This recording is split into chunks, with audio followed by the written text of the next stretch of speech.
নিজেকে গুটিয়ে নিয়ে ব্ল্যাঙ্কেট মুড়ে শুয়ে রইলাম। কিছু চেঞ্জ করিনি। বিষয়টা অদ্ভুতভাবে মনে দাগ কেটে গেছে। চোখ বন্ধ করলে জানোয়ারটার মুখ ভেসে আসছে। তখনকার সেই স্পর্শগুলো মনে পড়তেই গা গুলিয়ে উঠছে। হুট করে ব্ল্যাঙ্কেটটা নয় মাথার উপর থেকে সরে যায়। আমি চোখ মুখ কুঁচকে তাকালাম তীব্রের দিকে। তীব্র শান্ত কণ্ঠে বলল, চেঞ্জ করবো না? এত ভারী লেহেঙ্গা নিয়ে ঘুমাতে পারবে না তো, ওঠো। জানতো আপনি, আমাকে একা থাকতে দেন, বিরক্ত লাগছে। একা থাকতে চাও, ভালো কথা, উঠে আগে চেঞ্জ করে এসো। আমি উত্তর না দিয়ে ব্ল্যাঙ্কেটটা আবার টেনে নিলাম। অন্য পাশে শুয়ে নিতে উনি ফের বললেন, নিজে চেঞ্জ করবে নাকি করিয়ে দিব? আমি তবুও ওনার কথায় পাত্তা দিলাম না, চুপচাপ শুয়ে রইলাম। মিনিট খানেক বাদে উনি ঝড়ের গতিতে ব্ল্যাঙ্কেট সরিয়ে কোলে তুলে নিলেন। আতঙ্কে ওনার টি শার্ট আঁকড়ে দিলাম। উনি বাঁকা হেসে বললেন, আমাকে দিয়ে চেঞ্জ করিয়ে নিবে? এটা বললেই তো পারো বউ। শুধু শুধু এত আকার ইঙ্গিতের কোনো মানে আছে? আশ্চর্য তো। আমি কখন বললাম এসব? নামান আমাকে। একবার যখন আমি দায়িত্ব নিয়েছি তখন তো আর আমি ছাড়ছি না। বাই দ্য ওয়ে, যদি চেঞ্জ করাতে গিয়ে রোমান্স ফিলিং চলে আসে তাহলে কিন্তু সম্পূর্ণ দায় তোমার। আমি হাত পা ছুটতে ছুটতে বললাম, খবরদার, নামান আমাকে। তীব্র নামিয়ে দিল, কিন্তু দোপাট্টা হাত দিয়ে লাফিয়ে সরে আসলাম। ওনার হাত থেকে শাড়ি নিয়ে প্রয়োজনীয় জিনিস নিয়ে ছুটলাম ওয়াশরুমের দিকে। দাঁত কটমট করতে করতে বাঁকা দিকে থাকলাম।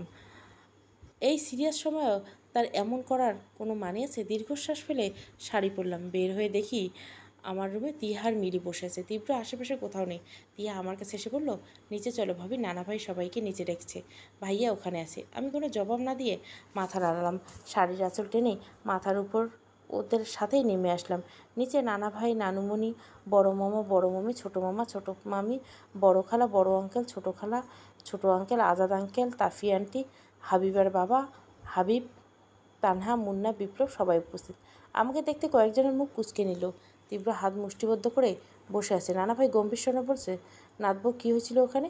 আমি ফ্যাল করে তাকালাম। এখন আবার এসব বলতে হবে আমাকে? এতগুলো বয়সে বড় মানুষের সামনে এসব বলতে হবে? আমি চোখের পলক ফেললাম কয়েকবার। দৃষ্টি এদিক ওদিক করতে হাবিব বলল, নানা ভাই, ওই মেয়ে আর কি বলবে? আমারই উস্কাইয়া এসব করে আবার আমারই মারছে। আপনি এসবের বিচার করেন। নানা ভাই তীক্ষ্ণ দৃষ্টিতে তাকাতে হাবিব ফাঁকা ঢোক গিলে মাথা নত করে দিলেন। আমার দিকে তাকিয়ে ফের নানা ভাই বললেন, কে হলো নাতবউ? আমি কিছু না বলে কিছুক্ষণ চুপ করে রইলাম। যখনই মুখ খুলতে দেবো তখনই তীব্র গম্ভীর স্বরে গটগট করে বললেন, নানা ভাই, প্রাণেশে একটা মেয়ে হয়ে নিশ্চয় তার সাথে হ্যারাসমেন্টের ঘটনাগুলো অনেক রং চং নিয়ে বলতে পারবে না। তবে যে যাই বলুক, আমি আমার স্ত্রীকে বিশ্বাস করি। আমি জানি সে কেমন। হাবিব নিজের দোষ আমার বউয়ের উপর চাপাচ্ছে, এটা নিশ্চয় আপনাকে আর বোঝাতে হবে না। তীব্রের কথা শেষ হতে হাবিব বলল, এটা তুমি বলতে পারো না তীব্র ভাই? তোমার বউয়ের চরিত্র কেমন তা তো নিজ চোখে দেখলে, তানহাও দেখেছে। এরপরও তুমি তোমার নষ্ট বউয়ের হয়ে কথা বলছো? তীব্র ঝড়ের গতিতে উঠে দাঁড়ালো। হাবিবের কলার টেনে উঠিয়ে প্রথমে কয়েকটা থাপ্পড় লাগিয়ে মারতে লাগলো। আকস্মিক ঘটনা সবাই চমকে যায়। একে একে বড়রা মিলে তীব্রকে থামানোর চেষ্টা করে।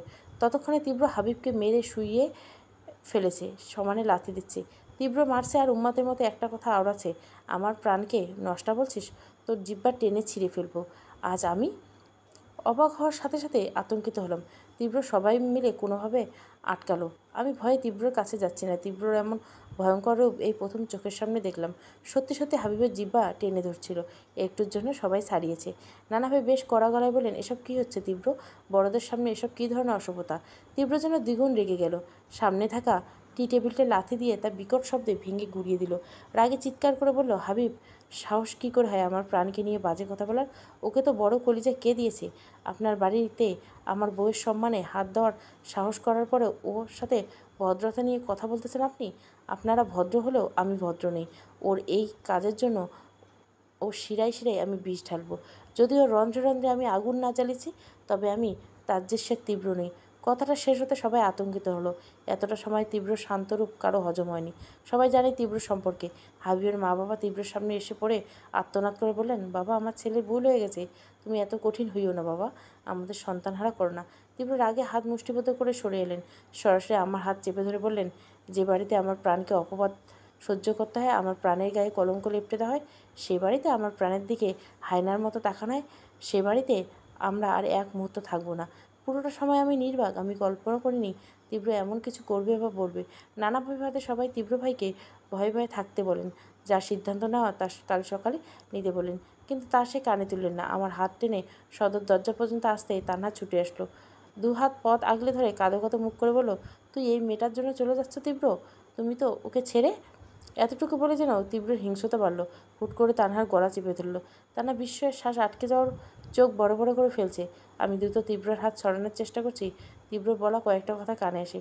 তোর জন্য আজ এসব কিছু হয়েছে। আমি ভালো মতোই বুঝেছি হাবিবের এত সাহস নেই যে তীব্রর আত্মায় হাত দিবে। তোকে আমার এক্ষুনি মেরে ঝুলিয়ে দিতে ইচ্ছে করে। ছাদে কথা বলা কথাগুলো মাথায় ঢুকে নি তোর? কান খুলে শুনে রাখ। প্রাণ আমার বউ, ও শুধু আমার।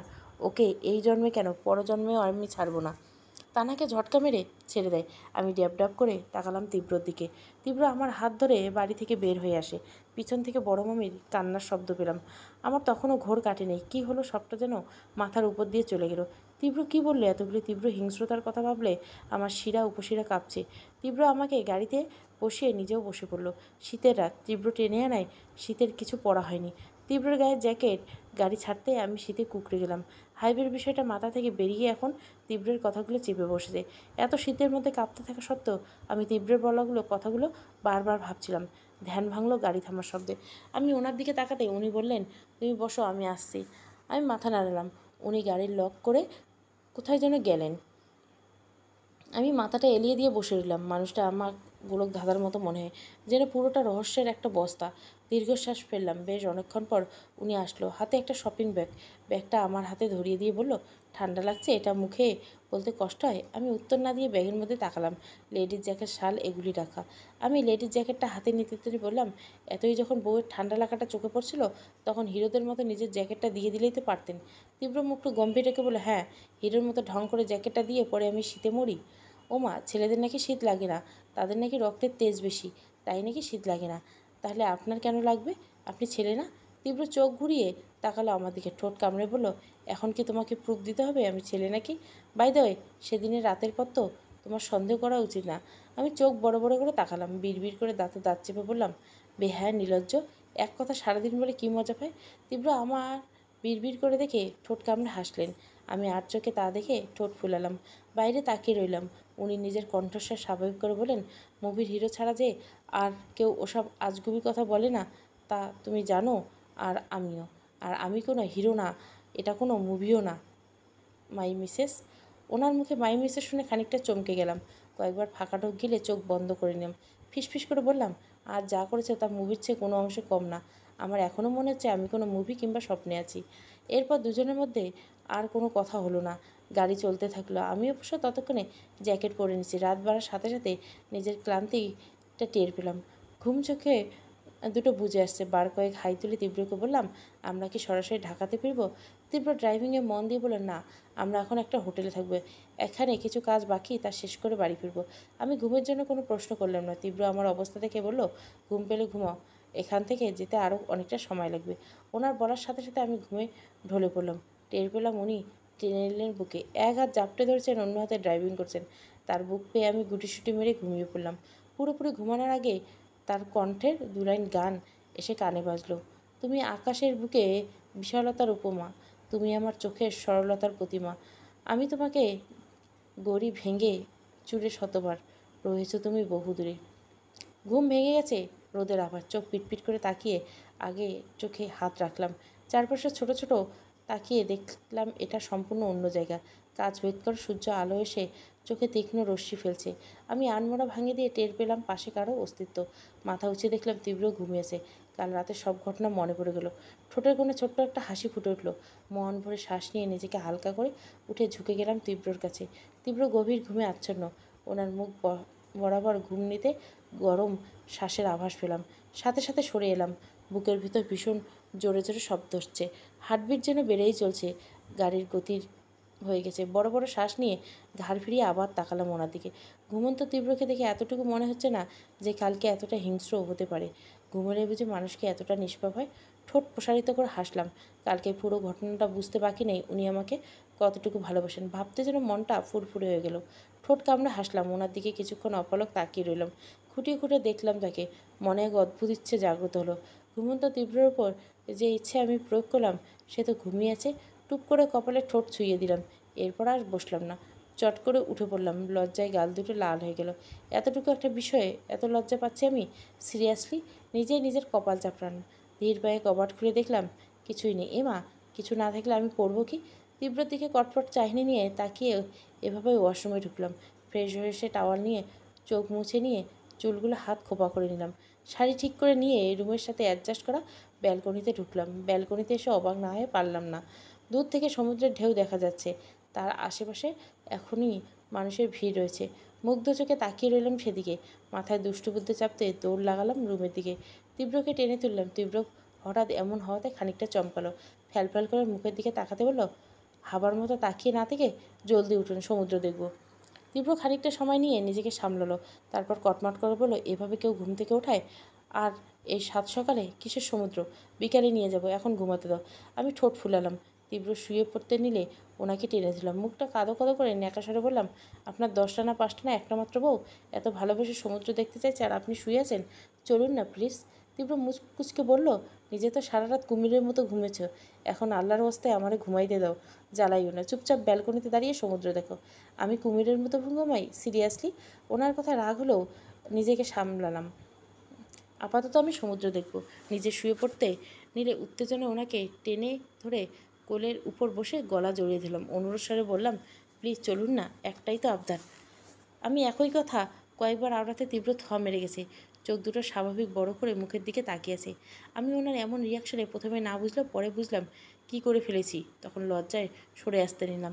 দাঁত দিয়ে জিভ কামড়ে মনে মনে নিজেকে বকা দিলাম। অনুভব করলাম একজোড়া হাত আমার কোমর পেঁচিয়ে ধরছে। চট করে ওনার মুখের দিকে তাকাতে দেখলাম বাঁকা হাসি। উনি ফু দিলেন চুলে, তারপর কোমর চেপে ধরে বললেন, সকাল সকাল রোমান্সের বুট করিয়ে দিলে বউ এখন? আমি দ্রুত ওনার ছাড়ানোর চেষ্টা করলাম। সবসময় লুচ্চামি না করে আমার কথাটা শুনলেই তো পারেন। সমুদ্র দেখব, জলদি উঠেন।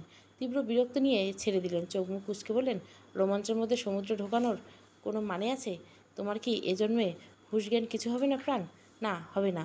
আপনি উঠবেন নাকি আমি একাই যাব, কোনটা বলুন তো? তীব্র আর কথা বাড়েন না, চুপচাপ উঠে ফ্রেশ হয়ে গেছলেন। তারপর হাত মুখ ধুয়ে মুছে বললেন, এভাবে যাবে নাকি চেঞ্জ করবে? চেঞ্জ করার মতো কিছু এনেছেন?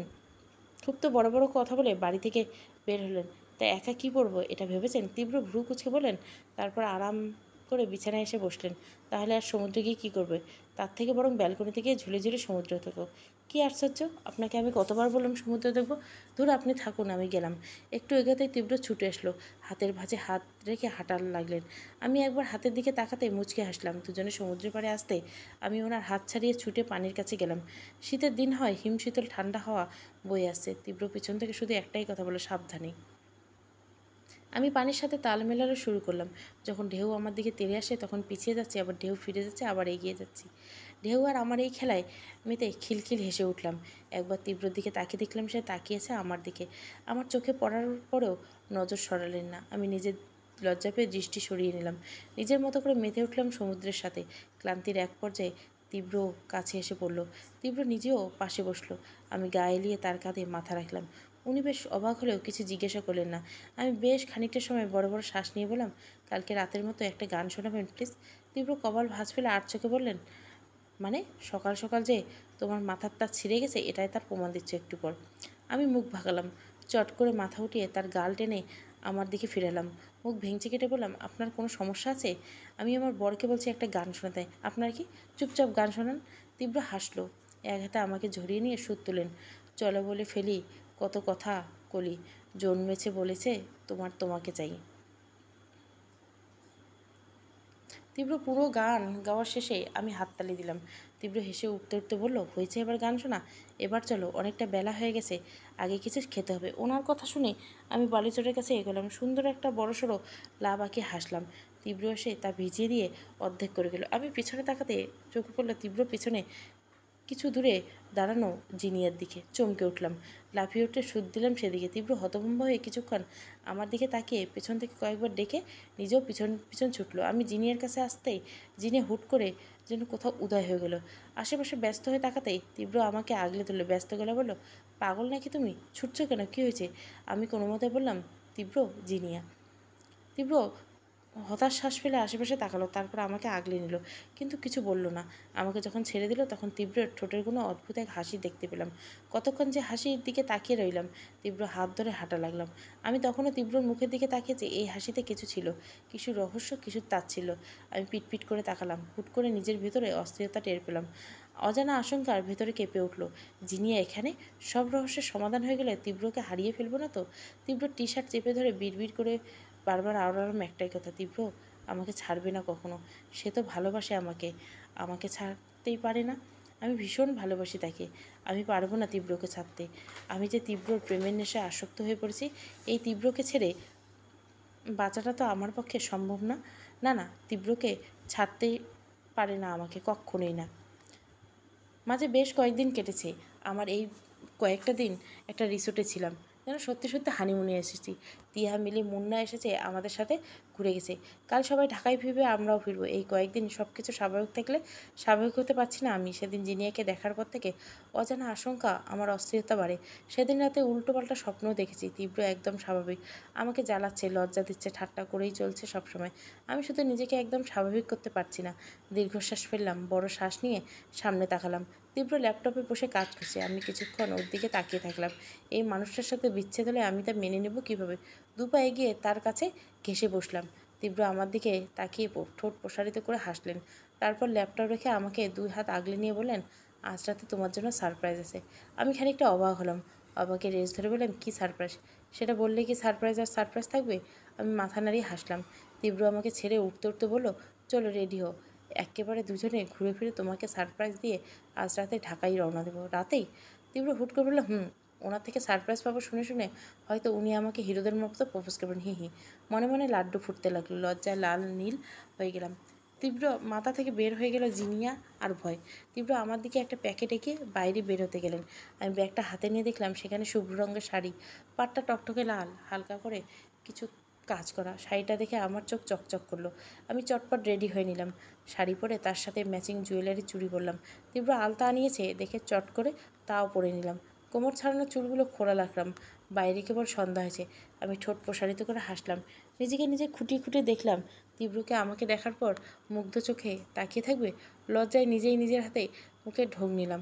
দরজায় কড়া নাড়া শব্দে আমি নিজেই দরজা খুলে দিলাম। তীব্রকে দেখে আমার হার্টবিট যেন মিস হয়ে গেল। দীর্ঘশ্বাস থেমে গেল। নিঃসন্দেহে মানুষটা সুদর্শন। তার চোখ, তার চাপদারি ঠোঁট, নাক, কপাল সব কিছুতে যেন সৌন্দর্য ঢলে গেছে। এর আগে কতবার দেখেছে তাকে? কই, তখন তো এত মুগ্ধতা আসতো না, সবসময় ঘৃণায় আসতো। আর এখন তার দিকে তাকালেই সুখ সুখ লাগে। আমার ধ্যান ভাঙে তীব্রর ডাকে। তীব্র ঠোঁটের কোণে হাসি রেখে বলে, এভাবে তাকিয়ে থাকতে তো আমার নজর লেগে যাবে। তখন অন্য কোনো মেয়ে আর তাকাবে না, বিয়েও করবে না। আমি কপালে ভাঁজ ফেলে কোমরে হাত দিয়ে বললাম, তীক্ষ্ণ স্বরে বললাম, বউ থাকতে বিয়ে করার শখ কেন? তীব্র রুমে ঢুকতে ঢুকতে বলল, এই বউ কয়দিন আছে তার তো কোনো ঠিক নেই। ডিভোর্স হয়ে গেলে তো তখন আমার বউ লাগবে নাকি? আমি থমকালাম, চোখ ছোট ছোট করে তার দিকে তাকালাম। তীব্র নিজের ঘড়ির পরে চুল ঠিক করে আমার দিকে তাকায়। আমাকে এভাবে থাকতে দেখে বলে, আবার কি হলো? মজা করছি তো, এক বউ সামলাতে পারি না, আবার বিয়ে করলে আমার হাড় মাংস কিছু থাকবে? আমি হাসার চেষ্টা করলাম। তীব্র কাছে এগিয়ে এসে এক হাত গালে রেখে মুখটা কাছে এলেন। ফিসফিস করে বলেন, এমন সুন্দরী বউ থাকতে কোনো পুরুষকে আবার বিয়ে করে? আর অন্য কেউ করলে তো আমি করব না। আমার একটাই প্রাণ, একটাই বউ। এই বউয়ের রূপে ভালোবাসায় বারংবার মরব। আমি লজ্জায় ঠোঁট কামড়ে অন্যদিকে ফেরালাম। উনি বুকে হাত দিয়ে কানের কাছে এসে ফিসফিস করে কিছু বলতে ওনাকে ধাক্কা দিয়ে সরে আসলাম। বেহায়া লোক, যা মুখে এসে তাই বলে। তীব্র শব্দ করে হেসে বলল, এবার তো চলুন। আমি হেসে হাঁটা দিলাম। তীব্র এক হাতে আমার হাত শক্ত করে ধরে সমুদ্রের কাছে আসলেন। কত কত কাপেল এখনও সমুদ্র বিলাস করছে। নিয়নের আলোতে কি ভীষণ সুন্দর লাগছে সবটা। শীতের রাত হয়, সবাই টুকটাক কিছু না কিছু গায়ে জড়িয়েছে। আমিও শাল জড়িয়ে নিয়েছি শুধু। তীব্র পাঞ্জাবি পরেছে, জ্যাকেট পরেছে। তীব্র হাঁটতে হাঁটতে আমার দিকে তাকিয়ে বলে, সুন্দর না ভীষণ? এটাই আপনার সারপ্রাইজ? জি। সময় হোক, ঠিক পেয়ে যাবেন আপনি আপনার সারপ্রাইজ ম্যাম। আমি ঠোঁট এলিয়ে হাসলাম। দুজনে অনেকটা সময় কাটালাম সমুদ্রে। একে অপরের সাথে কাটানো কিছু মুহূর্ত ফ্রেমবন্দি করলাম। তীব্র সুন্দর করে ক্যান্ডেলাইট ডিনারের ব্যবস্থা করলো। তীব্রের সাথে কাটানো প্রত্যেকটা মুহূর্ত যেন স্বপ্নের মতো সুখের। দুজনে ডিনার করলাম, ঘুরলাম। প্রেমিক প্রেমিকার মতো শত শত খুনসুটিতে কেটে গেল প্রায় অনেকটা সময়।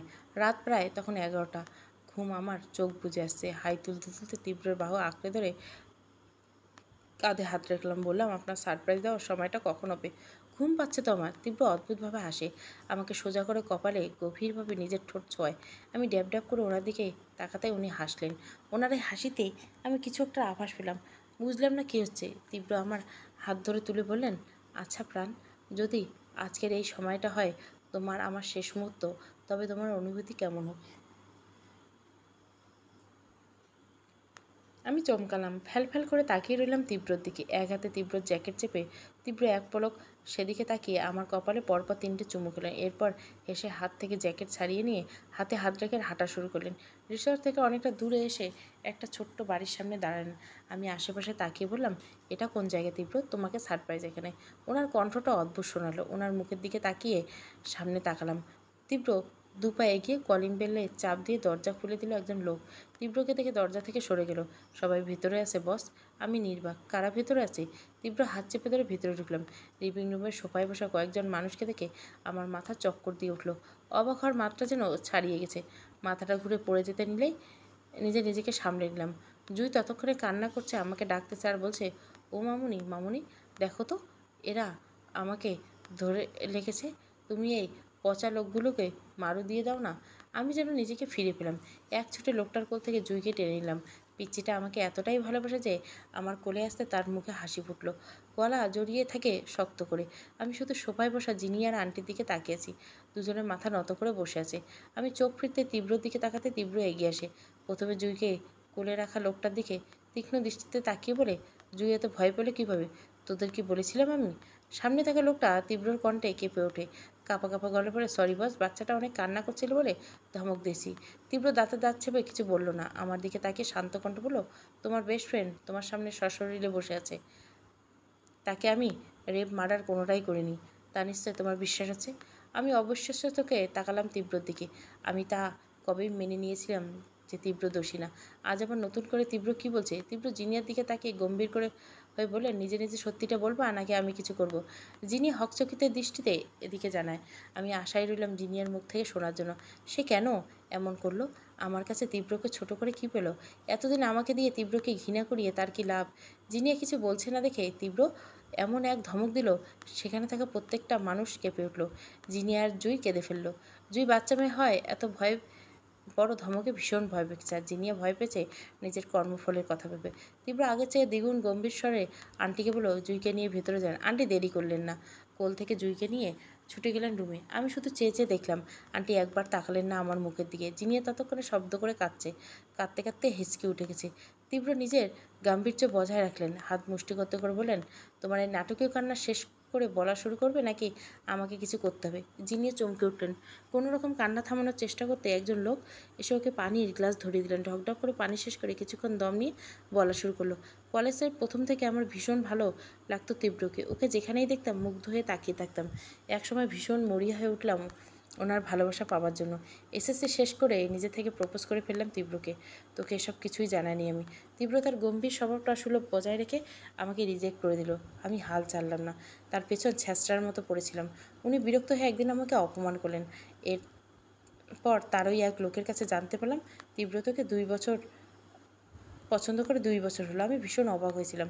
আমাকে রেখে তোকে পছন্দ করেছে তীব্র, এটা মেনে নিতে পারলাম না। তোর প্রতি তৈরি হলো ঈর্ষা। সেখান থেকে বারবার তোর ক্ষতি করার কথা চিন্তা করছিলাম। তখন দেখা পাই ফারদিন ভাই আর তোর ফুপোর পলক আঙ্কেলের। তারা দুজনেই প্রথম থেকে তীব্র শত্রু ছিল। কোথা থেকে ইনফরমেশন পেয়েছিল তীব্রর দুর্বলতা তুই? প্রথম থেকে তারা এ খবর জানতো, তাই আমাকে গুটি হিসাবে ব্যবহার করলো। তীব্রের মান সম্মান শেষ হবে আর তোর মনে তীব্রের প্রতি জন্মাবে এক আকাশ ঘৃণা। সেদিন রাতের প্ল্যান অনুযায়ী আমি তীব্রকে কল করে বলি আমাকে সাহায্য করতে। যখন তীব্র এসেছিল ততক্ষণ আমিও তোকে বলেছিলাম চলে আসতে। তীব্র আসতে আমি আমার অভিনয় শুরু করি, কিন্তু ভুলবশত সেদিন আপু আর দুলাভাই চলে আসে। সবটা দেখে নিয়েছিল, তাই ব্যাপারটা যাতে লিক না হয় তাই পলক আঙ্কেল আর ফারদিন ভাই আমার চোখের সামনে আমার দুলাভাইকে মেরে ফেলে। আপুকে আঘাত করলে আপু বেঁচে যায়, কোমায় চলে যায়। তুই যখন আসলি তখন আমি মিথ্যে মিথ্যে তোকে ওসব বলেছিলাম আর মরে যাওয়ার নাটকও করেছিলাম। সে সময় তীব্র নিজেও বুঝতে পারিনি আমি বেঁচে আছি। সে ভেবেছিল বোধহয় আমি সত্যি আঘাত পেয়েছিলাম, তবে তা সামান্য। এরপর তুই তীব্রকে ঘৃণা করতে শুরু করলি। তীব্র অন্ধকার হাতটি মরতে মরতে ডিপ্রেস হয়ে যায়। ফারদিন ভাই তখন টপে আছে। তীব্র তোর চোখে তার জন্য ঘৃণা সহ্য করতে না পেরে কতদিনের জন্য শহর ছেড়ে দিলেন। এর মধ্যে তিনি খবর পান আজাদ আঙ্কেল অসুস্থ। রাজনীতি, নিজেদের ব্যবসা সব কিছু শেষ হতে বসেছে। তীব্র নিজেকে শক্ত করে আবার কাজে লেগে বললেন। তারপর কি থেকে কি হয়ে গেল, তীব্র আর তোর বিয়ে হয়ে গেল। আমি নিজের ভারসাম্য হারিয়ে যেতে নিলে তীব্র আগলে নেন। আমি স্তব্ধ হয়ে গেলাম। ফুপা আর ফারদিন ভাই এত নিস? তীব্র আমাকে বসিয়ে দিলেন সোফায়। জিনিয়া শব্দ করে কেঁদে উঠল। আমাকে মাফ করে দে প্রাণেশা। আমি বুঝতে পারিনি তখন, ভালোবাসার প্রতিহিংসায় অন্ধ হয়ে গেছিলাম।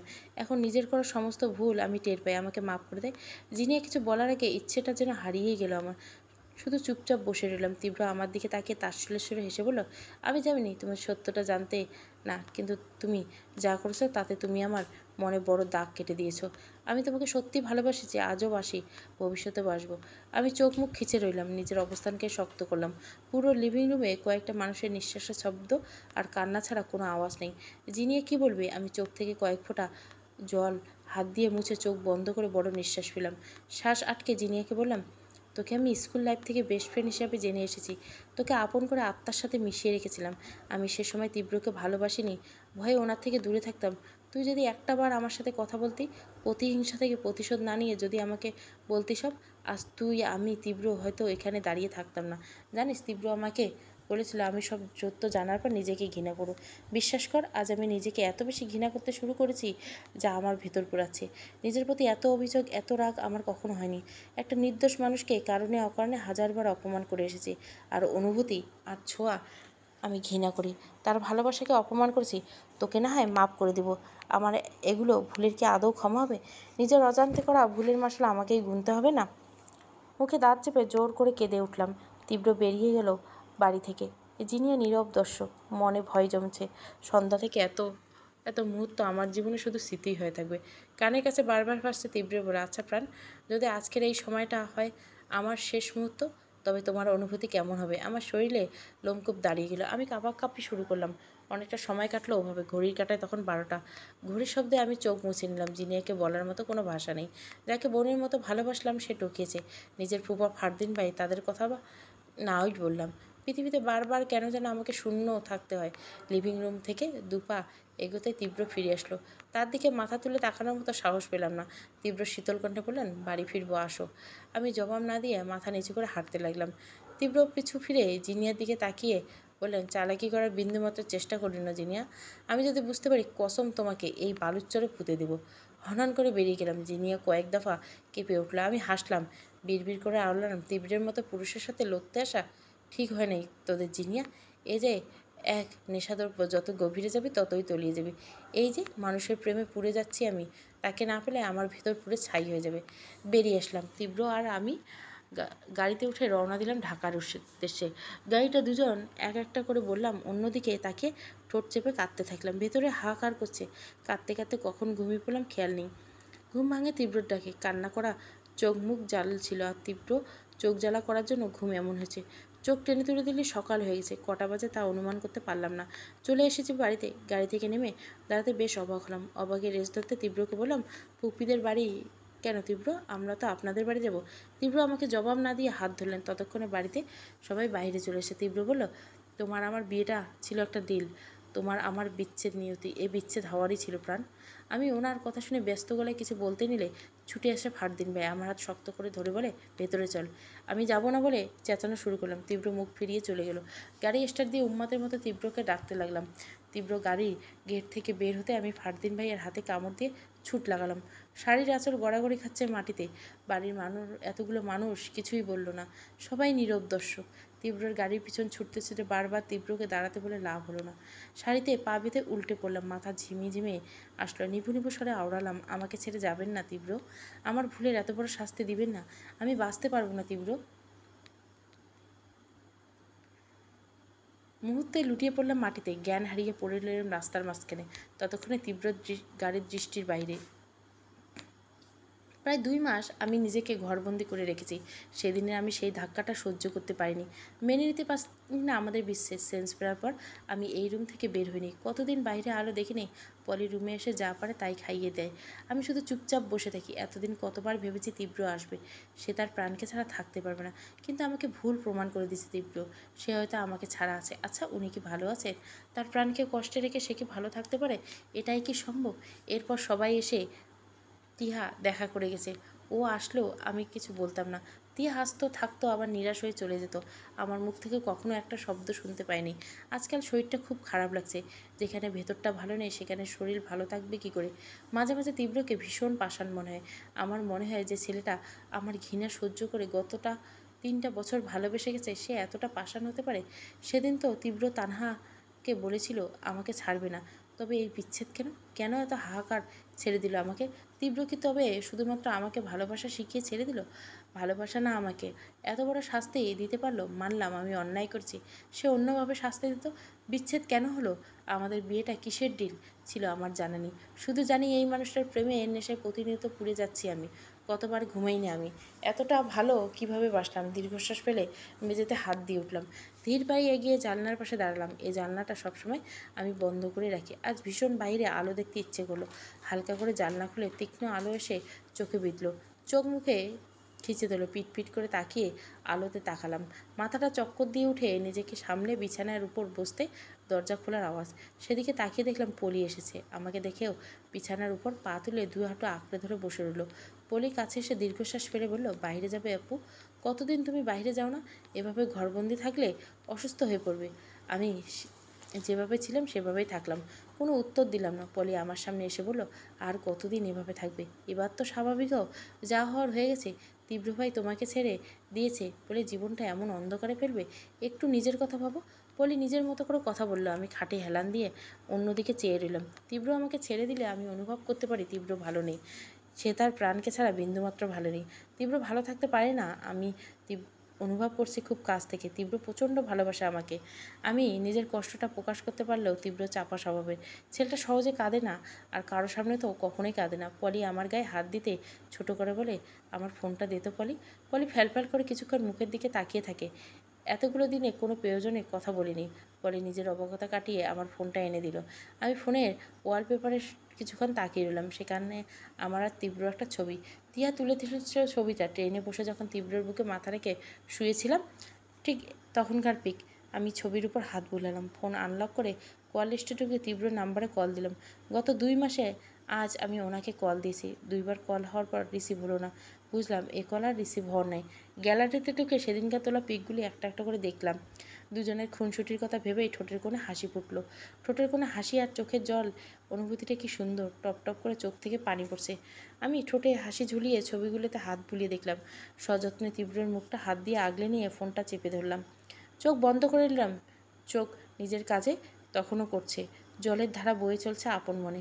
পলি হুট করে আমাকে জড়িয়ে ধরল। 2 হাত আগলে নিয়ে ক্রন্দনত কণ্ঠে বলল, এত কেন ভালোবাসো তীব্র ভাইয়াকে? তোমার এই ভালোবাসা যে মাটির সাথে পিষে যাচ্ছে, বোঝো না তুমি? আমি তো এত শত ভেবে ভালোবাসিনি পড়ি। ভালোবাসার জন্যই ভালোবেসেছি। ঘৃণার জায়গায় ভালোবাসার স্থান দেওয়া সত্ত্বেও আজ আমি নিঃস্ব। তীব্রর প্রেমের নেশায় জ্বলেছি ক্ষণে ক্ষণে। আমার তীব্রকে ফিরতে বল না। আমার তো বিচ্ছেদ চাই না পলি। পলি আরও শক্ত করে আঁকড়ে ধরল। মুহূর্তের ফোন ছেড়ে পলিকে আঁকড়ে ধরে উন্মাতের মতো কান্না করতে লাগলাম। এতদিনে চেপে রাখা কান্নাগুলো চিৎকারে পরিণত হয়ে বেরিয়ে যাচ্ছে। শ্বাস আটকে যাচ্ছে কান্নার দমকে। মিনিট কয়েক বাদে ছুটে আসে ফুপি, কাকি, ফারদিন ভাই। আমাকে কাঁদতে দেখে ফুপি আর কাকি কাছে আসলো। ফারদিন ভাই আসলেন না। ফুপি পলির থেকে ছাড়িয়ে নিয়ে সোজা করলেন আমাকে। পলিকে সরিয়ে নিজে বসে বললেন, এভাবে পাগলের মতো কাঁদিস না মা। কেঁদে কি লাভ? তীব্র আসবে না। আমি ফুপির গাল আজলে নিয়ে বললাম, ফুপি আমি তো তোমার থেকে কখনো কিছু চাইনি। তুমি যা যা দিয়েছো তাই নিয়েছি। কখনো নিজের মুখ থেকে কিছু চাইনি।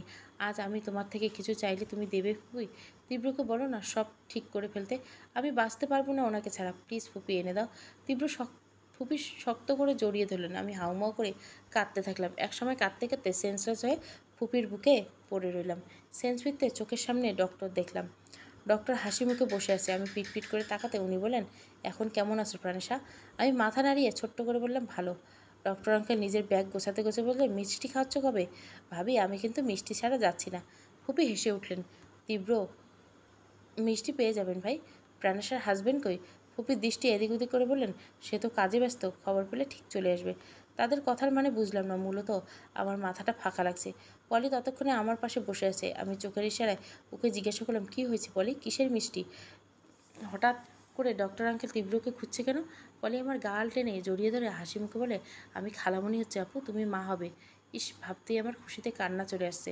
তোমার ছেলে বা মেয়ে ছোট ছোট হাত ধরে আমি বাড়ি ঘুরে বেড়াবে, দুষ্টুমি করবে। আহা! পলি হয়তো আরও অনেক কিছু বলেছে, তবে আমি এখনও একটা বাক্যে আটকে আছি, আমি মা হব। আনমনে হাতটা পেটে চলে গেল। ডাক্তার আঙ্কেল একটা প্রেসক্রিপশন এগিয়ে দিল। টেস্ট করিয়ে নিল। আর সাবধানে চলাফেরা করবে, সবসময় নিজেকে খুশি রাখবে, স্বাস্থ্য মতো খাবার খাবে, ফাস্টফুড একদম খাবে না। আমি মাথা নাড়লাম। ডাক্তার যেতেই কাকি আর পলি আমাকে অভিনন্দন জানালো। মা হওয়ার অনুভূতি ঠিক কতটা প্রকট তা একটা মেয়েকে ভালোভাবে জানে। পেট থেকে তখনও হাতটা সরায়নি। বারবার মনে হচ্ছিল আমি ঘুমিয়ে আছি। ডাক্তার আঙ্কেলকে বিদায় দিয়ে ফুপু এগিয়ে এসে আমার রুমে মুখটা থমথম রেখে বলে, এখন কি হবে? বাচ্চার কি ফায়দা? তীব্র তো তোকে ছেড়েই দিয়েছে। এই বাচ্চা রেখে নিজের জীবন দুর্বিষয় কোনো মানে হয় না। চমকে উঠলাম আমি। পলিয়ার কাকে অবাক হলো। কাকে অবাক কণ্ঠে জিজ্ঞাসা করলো, ভাবি এসব কি? তীব্র প্রাণেশাকে ছেড়ে দিচ্ছে বলে ওর প্রথম সন্তান রাখবে না? মাথাটা কি খারাপ হয়ে গেল তোমার? যেটা বুঝিস না সেটা নিয়ে কথা বলিস না ছোট। এই বাচ্চার জন্য প্রাণেশার ভবিষ্যৎ অন্ধকার হয়ে যাবে। আমার মাথা আরও একবার চক্কর দিল। গুটি গুটি মেরে বসে রইলাম। আমার প্রথম সন্তান কেন? এটা যদি আমার পঞ্চমতম সন্তান হতো তবুও ওকে শেষ হতে দিতাম না। আমার বাবুকে আমি পৃথিবীর আলো দেখাবে। শক্ত কণ্ঠে ফুবিকে বললাম, আমার বাবুকে নিয়ে তোমাদের সমস্যা থাকলে আমি আমার বাবুকে নিয়ে চলে যাব ফুবি, কিন্তু কোনোভাবেই অ্যাবর্শন করাবো না। ফুপি বিস্মারিত নয়নে তাকায়। আমি নিজের কণ্ঠস্বর শক্ত রেখে পলিকে বললাম, তিয়াকে কল দিয়ে আসতে বল। আমার সন্তান তীব্রর অস্তিত্ব, যেখানে ওর বাবা মা দুজনেই বেঁচে আছে সেখানে অ্যাবর্শন করানো কোনো প্রশ্নই আসে না। আমার বাবু তার বাবার বাড়িতে বড় হবে। তীব্র কী করে আমাদের মাঝে বিচ্ছেদ আনে এবার আমি দেখে নেব। বিয়েটা কোনো ছেলে খেলা না। চাইলে ডিল করে বিয়ে করলাম আর চাইলে বিয়ে ভেঙে দিলাম। এখন সবাই যাও, আমি বিশ্রাম নেব। পলি কিছুক্ষণ কিছুই বললো না, চুপচাপ বের হয়ে চলে গেল। পিছন পিছন কাকিয়ে গেলো। ফুপি কিছু বলতে নিয়ে হাত দেখে থামিয়ে দিলাম। স্পষ্ট স্বর বললাম, তোমার প্রতি আমার ঋণের শেষ নেই ফুপি। ছোটবেলা থেকে অনেক বড় করিয়েছো, খাইয়েছো, পড়িয়েছো, বিয়ে দিয়েছো। এখন যখন আমার সন্তানের বিষয়, তখন না হয় আমাকেই দেখতে দাও। ফুপি আর কিছু বললেন না, চুপচাপ বেরিয়ে গেলেন। আমি ছোট্ট একটা শ্বাস ফেলে হাসি মুখে নিজের পেটের দিকে তাকালাম। ঈশ্বরে বললাম, তোর বাবা তোর কথা শুনলে কখনো আমাদের দূরে সরিয়ে রাখবে না, কখনোই না, কোনো দিন না। দেখিস তোর বাবা চলে আসবে। রাতের বেলা জানলা মেলে বাইরে চাঁদ দেখছিলাম বসে বসে। বাহির থেকে চেঁচামেচির আওয়াজ পেলে তা ইগনোর করলাম। নিজের মনে নিজের বাচ্চা আর তীব্রর কথা ভাবতে লাগলাম। তীব্র কখন আসবে? ও কি জানে ওর প্রাণ আর ছোট্ট মিষ্টি একটা পরী অপেক্ষা করছে? আমার ভাবনার মাঝে হুড়মুড় করে রুমে ঢুকলেন ফারদিন ভাই। ওনাকে দেখে আঁতকে উঠলাম। এই 2 মাসে উনি যথেষ্ট দূরত্ব বজায় রেখেছেন আমার থেকে। আজ এমনভাবে ঢুকতে দেখে বেশ ভয় পেলাম। ফারদিন ভাই কোনো কথা না বলে আমাকে টেনে বিছানা থেকে নামিয়ে বলল, এই বাচ্চা আমি মরে গেলেও রাখতে দেবো না। চল, অ্যাবর্শন করাবো তোকে। আজকে উঠে হাত ছাড়ানোর চেষ্টা করলাম আমি। ফারদিন ভাই ছাড়েন আমার হাত। আমি করাবো না অ্যাবর্শন, ছাড়েন বলছি। উনি না ছেড়ে দাঁত কটমট করে কিছু বলতে নিলে পলি ছুটে আসে। আমার বাহুতে হাত রেখে ব্যস্ত হয়ে কাঁপা কাঁপা স্বর বলে, তীব্র ভাইয়ার গুলি লেগেছে আপু, অনেক রক্তক্ষরণ যাচ্ছে, বাঁচবে না বোধহয়। পলির কথা স্তব্ধ হয়ে গেলাম। তীব্রর গুলি লেগেছে মানে? পুরো কথাটা বারবার মাথায় ঘুরপাক খাচ্ছে। চোখ পিটপিট করে কয়েকবার পলির মুখের দিকে তাকিয়ে ধপ করে ফুলের বসে উঠলাম। ফারদিন ভাই হাত ছেড়ে দিয়েছে। পলি দ্রুত এগিয়ে এসে আগলে নিয়ে বলল, আপু ঠিক আছে তুমি? এই আপু। আমি ওভাবেই বসে রইলাম। তীব্রর কিছু হবে না তো? মাথায় তখন একটাই কথা ঘুরপাক খাচ্ছে। পলি বাহুতে ধাক্কা দিয়ে বলে, এই আপু এভাবে চুপ করে আছো কেন? তীব্র ভাইয়ের কাছে যাবে না? হসপিটালে আছে ভাইয়া, জীবন মৃত্যুর সাথে লড়ছে। আমার দৃষ্টি দিল। চোখের পাতা কয়েকবার ঝাপটে কিছু বলার আগে ফারদিন ভাই আমার হাত টেনে ধরে বলল, তীব্র মরুক আর না মরুক তোর এই বাচ্চা মরবে। ওঠ, তোকে অ্যাবর্শন করাতে হবে। ভাইয়া আপুকে ছাড়ো, ব্যথা পাবে আপু। দেখো ভাইয়া বেশি বেশি করো না, প্রাণেশা আপুকে ছাড়ো, আমার তীব্র ভাইয়ের কাছে যাব। ফারদিন পরীকে চোখ রাঙিয়ে বলে, আর একটা কথা বললে তোর গাল ফাটিয়ে দেবো আমি, তুই সর। ফারদিন ভাই টানতে শুরু করলো। শান্ত গলায় বললাম, হাত ছাড়ুন। ফারদিন ভাই না ছেড়ে আরও শক্ত করে চেপে ধরলেন। দাঁতে দাঁত চেপে বললেন, তোর এই বাচ্চা অ্যাবর্শন না করানো পর্যন্ত আমার হাত থেকে নিস্তার নেই। আরে আমি আরও একবার শান্তভাবে বললাম হাত ছাড়ার কথা, কিন্তু ফারদিন ভাই না শুনে টানতে শুরু করলো। আমি চেঁচিয়ে বললাম, হাত ছাড়ুন। ফারদিন ভাইয়ের পলি 2 পা পিছিয়ে যায়। আমি কোনো মতো ফ্লোর থেকে উঠে আঙুল উঁচু করে ফারদিন ভাইয়ের দিকে তাক করে বললাম, কি পেয়েছেন আপনি আমাকে? আপনাদের বাড়িতে থাকতাম বলে, আপনার সব অত্যাচার আমি সহ্য করে নিয়েছি বলে আমার বেবির কোনো ক্ষতি করতে চাইলে আমি সহ্য করব না। কান খুলে শুনে রাখেন, এটা তাজ্জির শেখ তীব্র সন্তান। তাকে যেমন কোনোদিন আপনি হারাতে পারেননি, তেমন তার সন্তানকেও টিকিটাও নাড়াতে পারবে না। ফারদিন ভাই অবাক চোখে চেয়ে রইলেন। আমি শাড়ির কুচি ধরে কোনো মতে রুম থেকে বের হলাম। পেছন পেছন পলি আসলো। গেট দিয়ে বাইরে বেরোতে পলি ছুটে এসে হাত ধরলো। আমার তখনও মাথা কাজ করছে না। মাথায় বারবার তীব্রর কিছু হয়ে গেলে আসতেই আমার চোখ পাগল পাগল লাগছে। চোখ থেকে অনবরত পানি গড়িয়ে এলো। পলি একটা সিএনজি ডাকলে দুজনে সেইটা করে হসপিটালে পৌঁছালাম। ছুটে রিসেপশন থেকে তীব্রর খোঁজ নিয়ে ছুটলাম অপারেশন থিয়েটারে। যেখানে মাথায় হাত দিয়ে বসে আছে আজাদ আঙ্কেল। তিহার আন্টি কান্না করছে। আমি ধীর পায়ে আসলাম টিয়ার কাছে। টিয়া আমাকে দেখে চমকে উঠলো। পলি এসে আমাকে ধরলো। আমি টিয়ার কাছে গিয়ে ঠান্ডা গলায় জিজ্ঞেস করলাম, তীব্র কোথায় টিয়া? টিয়া আমার মুখের প্রশ্ন অন্যদিকে নিয়ে ঠোঁট কামড়ে কান্না আটকানোর চেষ্টা করলো। আমি টিয়ার মুখে সোজা করে আবার একই প্রশ্ন করলাম। টিয়া উত্তর না দিয়ে রাগ মাথা চাড়া দিয়ে উঠলো, দাঁতে দাঁত চেপে বলল, আমি তোমাকে কিছু জিজ্ঞাসা করছি টিয়া। টিয়া কাঁপা কাঁপা হাতে ওটির দিকে ইশারা করলো। আমি টিয়াকে ছেড়ে ওটির দিকে এগোতে নিলে হাতে টান পড়লো। ব্যস্ত চোখে তাকাতে দেখে আন্টি হাত টেনে রক্তচক্ষু নিয়ে দাঁড়িয়েছে। আমি চোখ পিটপিট করে তাকাতে উনি বললেন, তুমি এক্ষুনি এখান থেকে যাও। আমি ফ্যাল করে চেয়ে রইলাম। হাত ছাড়ানোর চেষ্টা করে বললাম, আমি তীব্রর কাছে যাব। হাত ছাড়ুন আন্টি। আন্টি ছাড়লেন না, বরং হাত দিয়ে দিয়ে দূরে সরিয়ে রাগ ঢেলে বললেন, আমার ছেলের জীবনটা খেয়ে এখন এসছো দরদ দেখাতে? এক্ষুনি এখান থেকে বের হও তুমি। আজাদ আঙ্কেল দৌড়ে আসলে আন্টিকে আগলে নিয়ে বললেন, তাফিয়া পাগল হয়েছে নাকি? কি বলছো এসব? আন্টি ঝটকা মেরে দূরে সরে গেলেন। পাগলের মতো কান্না করতে করতে চিৎকার করে বলছেন, তোমার জন্য সব হয়েছে, তোমার জন্য। কতবার বলছি এই মেয়ে অপয়া, ওকে বাড়ির বউ করো না। নিজের বাবা মাকে খেয়েছে ছোটোবেলায়, এখন আমাদের জীবনটা দুর্বিষয় করেছো, তাই না? এই মেয়েকে দু কথা শুনিয়েছিলাম বলে আমার ছেলে আমার সাথে কতদিন ঠিকমতো কথা বলেনি। তোমরা মা মেয়েও তো আমাকে কথা শোনাতে ছাড়োনি। এই মেয়ের জন্য আমার বাপের বাড়িতে সম্পর্ক খারাপ হলে এখন এই মেয়ের জন্যই তো আমার ছেলের এই অবস্থা। আন্টি কান্না করতেছে। আমি অবাক চোখে তাকিয়ে আছি। চোখ বন্ধ করে পানি পড়া বন্ধ হয়ে গেছে। ওখানে ফ্লোরে বসে পড়লাম। দিয়ে আন্টিকে সামলে বলল, এটা হসপিটাল আম্মু, চেঁচামেচি করো না। তারপর ওটির সামনে এসে চেঁচামেচি করলে নার্সরা রেগে যাবে। আন্টি চুপ করে বসে রইলেন। পলি আমাকে তুলে বেঞ্চে বসিয়ে দিলেন। তারপর আন্টির সামনে নিয়ে বললেন, ঠিক বলেছো আন্টি, মেয়েটা আসলে অপয়া, জানো তো? নয়তো কি কেবল 6 মাস বয়সে বাবা মার খুনের সাক্ষী হয়? এরপর ফুপির কাছে বড় হলো। নিজের সব আহ্লাদ, সব স্বপ্ন ত্যাগ করে সবার বলা পুতুলের মতো চলতে পারলো। ফুফোতো ভাইয়ের কাছে দিনের পর দিন অমানবিক অত্যাচার সহ্য করতে পেরেছে। নিজের বেস্ট ফ্রেন্ডের বেইমানি সহ্য করতো। আপনার ছেলেকে এত ভালোবাসার পর আপনার ছেলে ছেড়ে যাওয়ার 2 মাস নিজেকে ঘরবন্দি করে রেখেছে। রোবটের মতো থাকতে পারতো। আজ যখন জানলো মেয়েটা মা হবে, তখন জানলো তীব্র ভাইয়ের এই অবস্থা। নিজের দিকে না ভেবে এইভাবে পাগলের মতো ছুটে আসতে পারতো না। এই মেয়েটা অপয়া হতো। অপয়া বলেই তো সারা জীবন মেয়েটাকে কষ্টের পাহাড়ে ডুবতে হলো, তাই না আন্টি? আন্টি চুপ করে বসে রইল। অনুভব করলাম সেখানকার সবার দৃষ্টি। তিয়া ছুটে এসে আমার সামনে বসে অবাক হয়ে বলল, ভাবি তুমি সত্যি? আমি কোনো জবাব দিলাম না। পলি এগিয়ে এসে বলেন, আজ ডক্টর জানিয়েছে কাল সব টেস্ট করাতে হবে। এমন অবস্থায় এই সুসংবাদটা যেন সবার কাছে শুধু একটা সুসংবাদ। আমার দৃষ্টি তখন ওটির দিকে। আন্টি চোখ মুখ কুঁচকে বলল, এই মেয়ের মতো ওর সন্তানটা অপয়া হবে। এবার আজাদ আঙ্কেল রেগে গেল। ঠাস করে থাপ্পড় বসালেন আন্টির গেলে। থাপ্পড়ের শব্দে চমকে উঠলাম। আন্টি অবাক চোখে তাকিয়ে রইলেন। আঙ্কেল রেগে গিয়ে বলেন, তোমার মতো নিকৃষ্ট মেয়ে মানুষ আমি আসলেও দেখিনি। একটা মেয়ের সাথে এতটা খারাপ ব্যবহার কেন মা করতে পারে না? আজ প্রাণেশার জায়গায় তোমার মেয়ে থাকলে ওকে ওভাবে বলতে? ভুলে যেও না, প্রাণেশার গর্বে কিন্তু তোমার ছেলেরই অংশ। যদি সেই সন্তান অপয়া হয়, তাহলে তোমার ছেলে নিজেও অপয়া।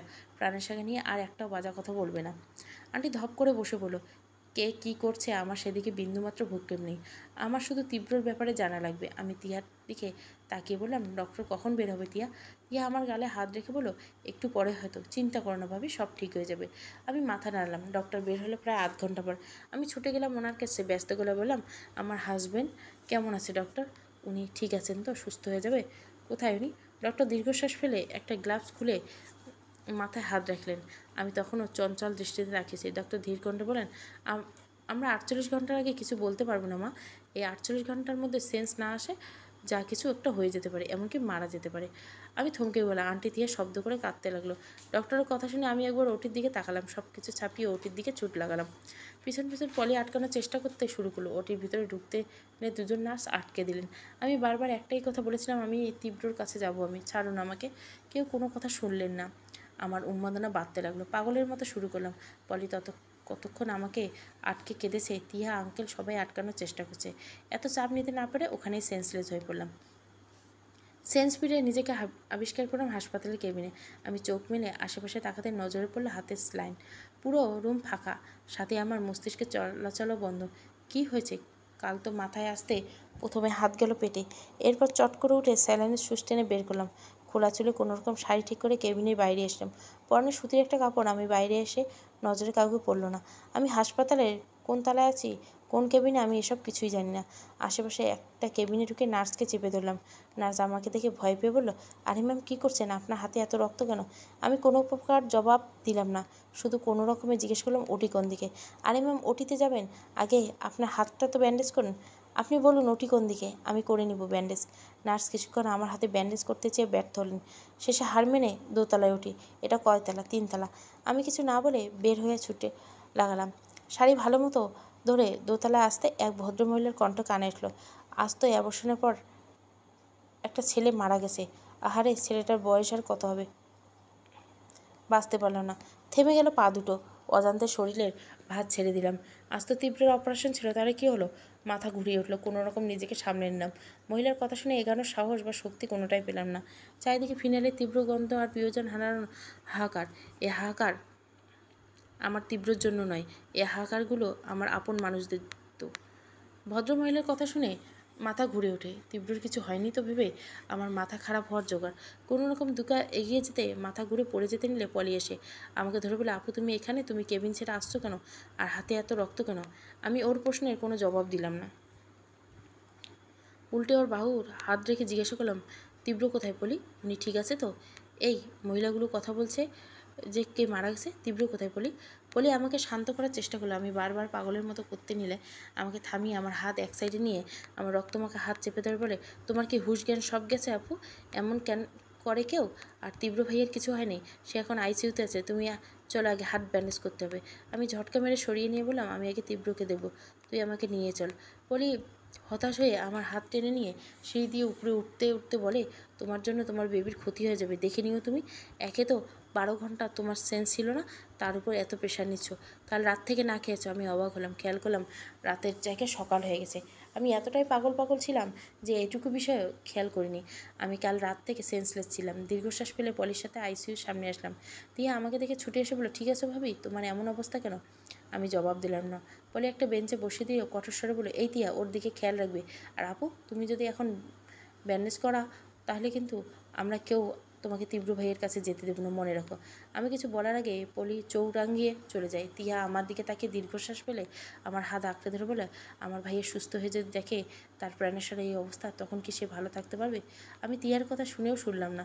বারবার আইসিইউ এবং ভেতরে তাকাতে থাকলাম। পলি ততক্ষণে নার্সকে ডেকে এনে হাতটা ব্যান্ডেজ করে দিল। আশেপাশে আঙ্কেল আন্টিকে দেখলাম না, হয়তো তারা নেই। নার্স চলে যেতে আমি আইসিইউর কাছে ছুটলাম। একজন নার্স ছিলেন ততক্ষণ। আমাকে দেখে ভীষণ সতর্কভাবে বললেন, আরে ম্যাম, ভেতরে আসছেন কেন? এখানে থাকা যাবে না, আপনারা বাইরে যান। আমি একটু থাকি না তীব্রর সাথে? একটু থাকবো, সত্যি বলছি। ওর কাছে একটু থাকবো শুধু, একদম বিরক্ত করবো না, প্রমিস। নার্স কিন্তু বলতে গিয়ে থেমে গেলেন। দীর্ঘশ্বাস ফেলে বলেন, যান ভিতরে, তবে বেশি শব্দ করবেন না।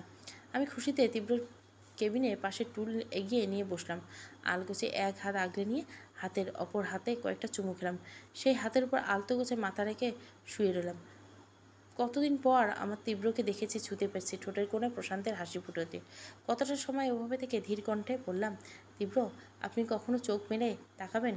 আমার তো অপেক্ষা করেছি আপনার জন্য, জানেন তীব্র, আমাদের একটা রাজকুমারী আসবে। আপনি তাকে ছুঁয়ে দেখবেন না? আপনি তাকে আঙ্গুলে আঙ্গুল রেখে হাঁটা শেখাবেন না? আচ্ছা, আপনি যখন জানবেন আপনি বাবা হবেন, তখন আপনার অনুভূতি কেমন হবে? আমার উপর অভিমান কেটে যাবে, নাকি অভিমান মুখ ফিরিয়ে নেবেন? শোনেন, এবার যদি আমাকে একা করে দেন, তাহলে আমি আর আপনার রাজকুমারী অনেক দূরে হারিয়ে যাব। তখন আপনি অনেক কাঁদলেও কিন্তু আসবো না। তাই চুপচাপ উঠে পড়ুন আর আমাদের বুকে আগলে নিন। কথা বলার সাথে সাথে চোখ থেকে কয়েক ফোঁটা পানি পড়ে ভিজিয়ে দিচ্ছিল ওনার হাত। আচ্ছা, আমার কান্নাগুলো কি ওনাকে নাড়া দেয় না? উনি না বুঝে না ওনার প্রাণ আর ওনার রাজকুমারী কষ্ট হচ্ছে? কিছুক্ষণ নাক টেনে দম নিলাম। হাতের উপর হাত রেখে ঘুমিয়ে ওনার মুখের দিকে তাকালাম। কি সুন্দর করে ঘুমাচ্ছে লোকটা। আমারে কাঁদিয়ে ঘুমানো হচ্ছে, তাই না? আমি কাঁপা কাঁপা হাতে ওনার মুখে হাত দিলাম। ঢোক গিলে ফির বললাম, আপনি না ভীষণ পচা, জানেন। একবার দূরে সরিয়ে দিয়ে আমাকে পোড়ালেন। কত কিছুর আশায় ছিলাম আরও একবার আপনাকে নিয়ে সুখে থাকার, সেখানেও আপনি এমন করলেন। কেন এভাবে শুয়ে আছেন আপনি? এই তীব্র, কথা বলেন না। আপনি কি বুঝতেছেন না আপনার প্রাণ আর আপনার রাজকুমারী কষ্ট হচ্ছে? ফারদিন ভাই যে আপনার রাজকুমারীকে কেড়ে নিতে চায়। এই তীব্র, উঠুন প্লিজ। আমার ভীষণভাবে অপেক্ষা করছে আপনার জন্য। আমাদের একা ফেলে চলে যাবেন না তীব্র। আমাদের যে আপনি ছাড়া পৃথিবী শূন্য। তীব্র, উঠুন না। এই তীব্র, তাকান আমার দিকে। তাকাচ্ছেন না কেন? কান্না দমকে কথাগুলো গলায় আটকে আসে। মুহূর্তে ছুটে আসে পলি, তিহা আর নার্স। তিহা আমাকে সরিয়ে বলে, ভাবি চলো এখান থেকে। আমি যাব না বলে বায়না শুরু করলাম। কোনো রকমে পলি আর তিহা আমাকে বাইরে আনে। তিহা পলিকে বলে, পলি, তুই ভাবিকে নিয়ে বেরিয়ে যা, একটা শাওয়ার নিয়ে খাইয়ে দিস, এখানে থাকা ঠিক হবে না। পলি চিন্তিত শুরু, কিন্তু আমাদের বাড়িতে যাওয়াটা ঠিক হবে না তিয়া। কাল ফারদিন ভাই আপুকে দিয়ে অ্যাবর্শন করাতে চেয়েছিল, ভাগ্যের আপু কাল তীব্র ভাইয়ের কথা শুনে ছুটে আসলো, নয়তো ফারদিন ভাই যেভাবে হোক আপুর অ্যাবর্শনটা করিয়ে নিত। এখন যে করাবে না এটা বুঝতেছি না। ভাবি আমাদের বাড়িতে নিয়ে যা, ওখানে ভাবির সব কাপড় পরেছে, ভাইয়া যত্ন করে এখনও রেখে দিয়েছে। আমি চট করে বললাম, যাবো না আমি তোমাদের বাড়ি, তীব্র আমাকে ফুপুর বাড়িতে রেখে গেছে, এবার তীব্রই আমাকে তোমাদের বাড়িতে নিয়ে যাবে, ব্যাস। আমি যাব না একা বাড়িতে। ভাবি পাগলামি করো না। আচ্ছা বলো, তুমি কি চাও? তোমাদের বেবিটা সুস্থ থাকুক? ফারদিন ভাই যদি কোনোভাবে জোর করে অ্যাবর্শন করে দেয় তখন কী করবে? পিট করে তাকালাম তিয়ার মুখে, হাতটা পেটে রেখে নিজের দিকে তাকালাম। তিয়াদের বাড়িতে যাওয়া কি আদৌ ঠিক হবে কি না আমার জানা নেই, কিন্তু ফারদিন ভাই যে তীব্রর বাড়িকে কিছু করার সাহস পাবে না এটা আমি ভালোভাবে জানি। সবচেয়ে বড় কথা হলো, ফারদিন ভাই চাইলে কাল হাসপাতালে আসতে পারতো, কিন্তু আসলো না কেন? আমার সকল ভাবনার মধ্যে পলি আমাকে হাত ধরে হসপিটাল থেকে বাইরে আনে। দিনের আলোয় ভালোভাবে চোখ মুখ কুঁচকে গেল। পলি আমাকে নিয়ে তীব্রদের বাড়িতে গাড়ি করে আসে। বাড়িতে ঢুকেই দেখলাম আজাদ আঙ্কেল বসে আছে। আমাকে দেখে এগিয়ে এসে মাথায় হাত বুলিয়ে বলে, আমার বাড়ির বউ আমার বাড়িতে চলে এসেছে, এবার সব শত্রুর শেষ ফলপালা, শুধু আমার ছেলেটা সুস্থ হয়ে যাক। আমি শুধু ফ্যাল করে তাকিয়ে রইলাম। পলি দীর্ঘশ্বাস রেখে আমাকে রুমে আসে, বিছানার উপর বসিয়ে কাবার থেকে কাপড় বের করে। আমার প্রতিবিম্ব ড্রেসিং টেবিলে আয়নায় স্পষ্ট, যেন অনুভূতিশূন্য এক মানুষ চোখের নিচে কালচে হয়ে আছে, চোখ দুটো ফুলে গেছে, চুলগুলো এলোমেলো। কী হাল হয়েছে আমার? পলি শাড়ি এনে প্রয়োজনীয় জিনিস এনে, তুমি একা শাওয়ার নিতে পারবে আপু, নাকি আমি হেল্প করবো? আমি পলির হাত থেকে শাড়ি নিয়ে বললাম, আমি পারবো। ওয়াশরুমে ঢুকে ঝর্ণা ছেড়ে দিয়ে রইলাম ফ্লোরে, তাকিয়ে রইলাম শূন্যে। ঝর্ণার পানি এসে মুখ বেয়ে পড়ছে, সাথে সাথে পানি পড়ছে নিজের মতো। কতক্ষণ ওভাবে ছিলাম জানা নেই। পরের ডাকাটাকিতে ধ্যান পড়লো, চেঞ্জ করে বের হয়ে আসলাম। চুলগুলো পলি মুছে দেয়, তারপর শুকিয়ে নিয়ে চুলগুলো বেঁধে দেয়, তারপর আমাকে নিয়ে নিচে বসেই ছিল। আমাকে দেখে মুখ ফিরিয়ে নেয়। আমি নিজেও তেমন কথা বাড়ালাম। পলির জোরাজোরিতে দুবার মুখে নিয়ে আবার রুমে আসলাম। পলি ঘুমাতে বললে আমি উজু করে এসে জায়নামাজ বিছিয়ে বললাম, এই বিপদের সময় তিনি ছাড়া আর কেউ সাহায্য করার মতো। আমার অনাগত সন্তান তো কিছুতেই অনাথ হতে পারে না, মাথার উপর থেকে বাবার ছায়া সরিয়ে নিতে পারে না। তিনি এতটা নিষ্ঠুর নয়। হসপিটালের করিডোরে বসেছিলাম, আমাকে ভেতরে যেতে দিচ্ছ না। তিয়া এখন থেকে নড়ছে না। হুট করে দেখলাম ছোটাছুটি শুরু। আমার দৃষ্টি চঞ্চল হলো। আমি উঠে নার্সকে আটকে ব্যস্ত কণ্ঠে জিজ্ঞেস করলাম, কী হয়েছে আপু, এভাবে ছোটাছুটি করছেন কেন? উনি কোনোরকম বলে আইসিইউতে পেশেন্ট রেসপন্স করছে, কিন্তু অবস্থা ভালো না। আপনার তো হাজব্যান্ড বোধহয়, কাল তো আপনিই পাগলামি করছেন, আল্লাহকে ডাকুন, বলে উনি ছুটে গেলেন। কথাটা হজম করতে আমার সময় লাগলো বেশ খানিকটা। ততক্ষণে পলি, তিহা, আঙ্কেল, আন্টি আইসিইউর সামনে চলে গেছে। আমি কোনো কিছু ছুটে গেলাম বাইরে থেকে। ভেতরে তাকাতে দেখলাম তীব্র ছটফট করছে। আমি ব্যস্ত গলায় বললাম, তীব্র এমন করছেন কেন তিয়া?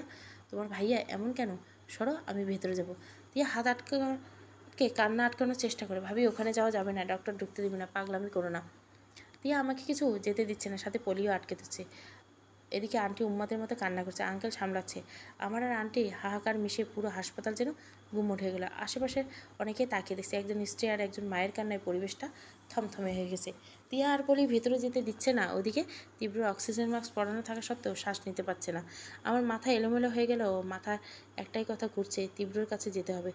যখন তীব্র একটু স্বাভাবিক হয়েছে ঠিক তখনই কোথা থেকে একজন ছুটে এসে বলল, স্যার হসপিটালে আগুন লেগে গেছে। মাথায় যেন আকাশ ভেঙে পড়লো, সবাই যে যার মতো ছুট দিল। তীব্রর এই অবস্থা, ওর হসপিটালে আগুন লেগেছে শুনে কলিজা শুকিয়ে গেল। এক পলক আইসিইউর দিকে তাকিয়ে নিজেকে শান্ত করলাম। না, আমাকে কিছু করতে হবে, তীব্রকে বাঁচাতে হবে, আবার আমাকে কিছু একটা করতে হবে। কিন্তু কিভাবে করব?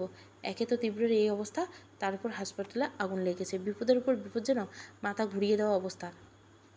3 বছর পর ডায়েরিটা বন্ধ করে টেবিলের মাঝে বই খাতার উপরে রাখলাম। দীর্ঘশ্বাস ফেলে নিজের শাড়ির আঁচল ভালো করে নিয়ে রুমের পাশে একবার উকি দিলাম। সেখানেই তীব্র শুয়ে আছে। মানুষটা ওই ঘটনার পর থেকে কোমায় আছে। গত 3 বছর থেকে তাকে লুকিয়ে রেখেছি আমি। সেদিন হাসপাতালে আগুন থেকে আমি, পলি, তিহা কোনো রকমে তীব্রকে নিয়ে বেরিয়েছিলাম। অথচ কম বেশি অনেক লোক জানে আমি, তীব্র, তিহা, আমরা 3 জনে আগুনে পুড়ে ছাই হয়ে গেছি। পলি সবাইকে বলেছে যে কোনোভাবে বের হতে পারলেও বের হতে পারিনি আমরা। সেদিনের পর আমরা শহর ছেড়েছি রাতের অন্ধকারে।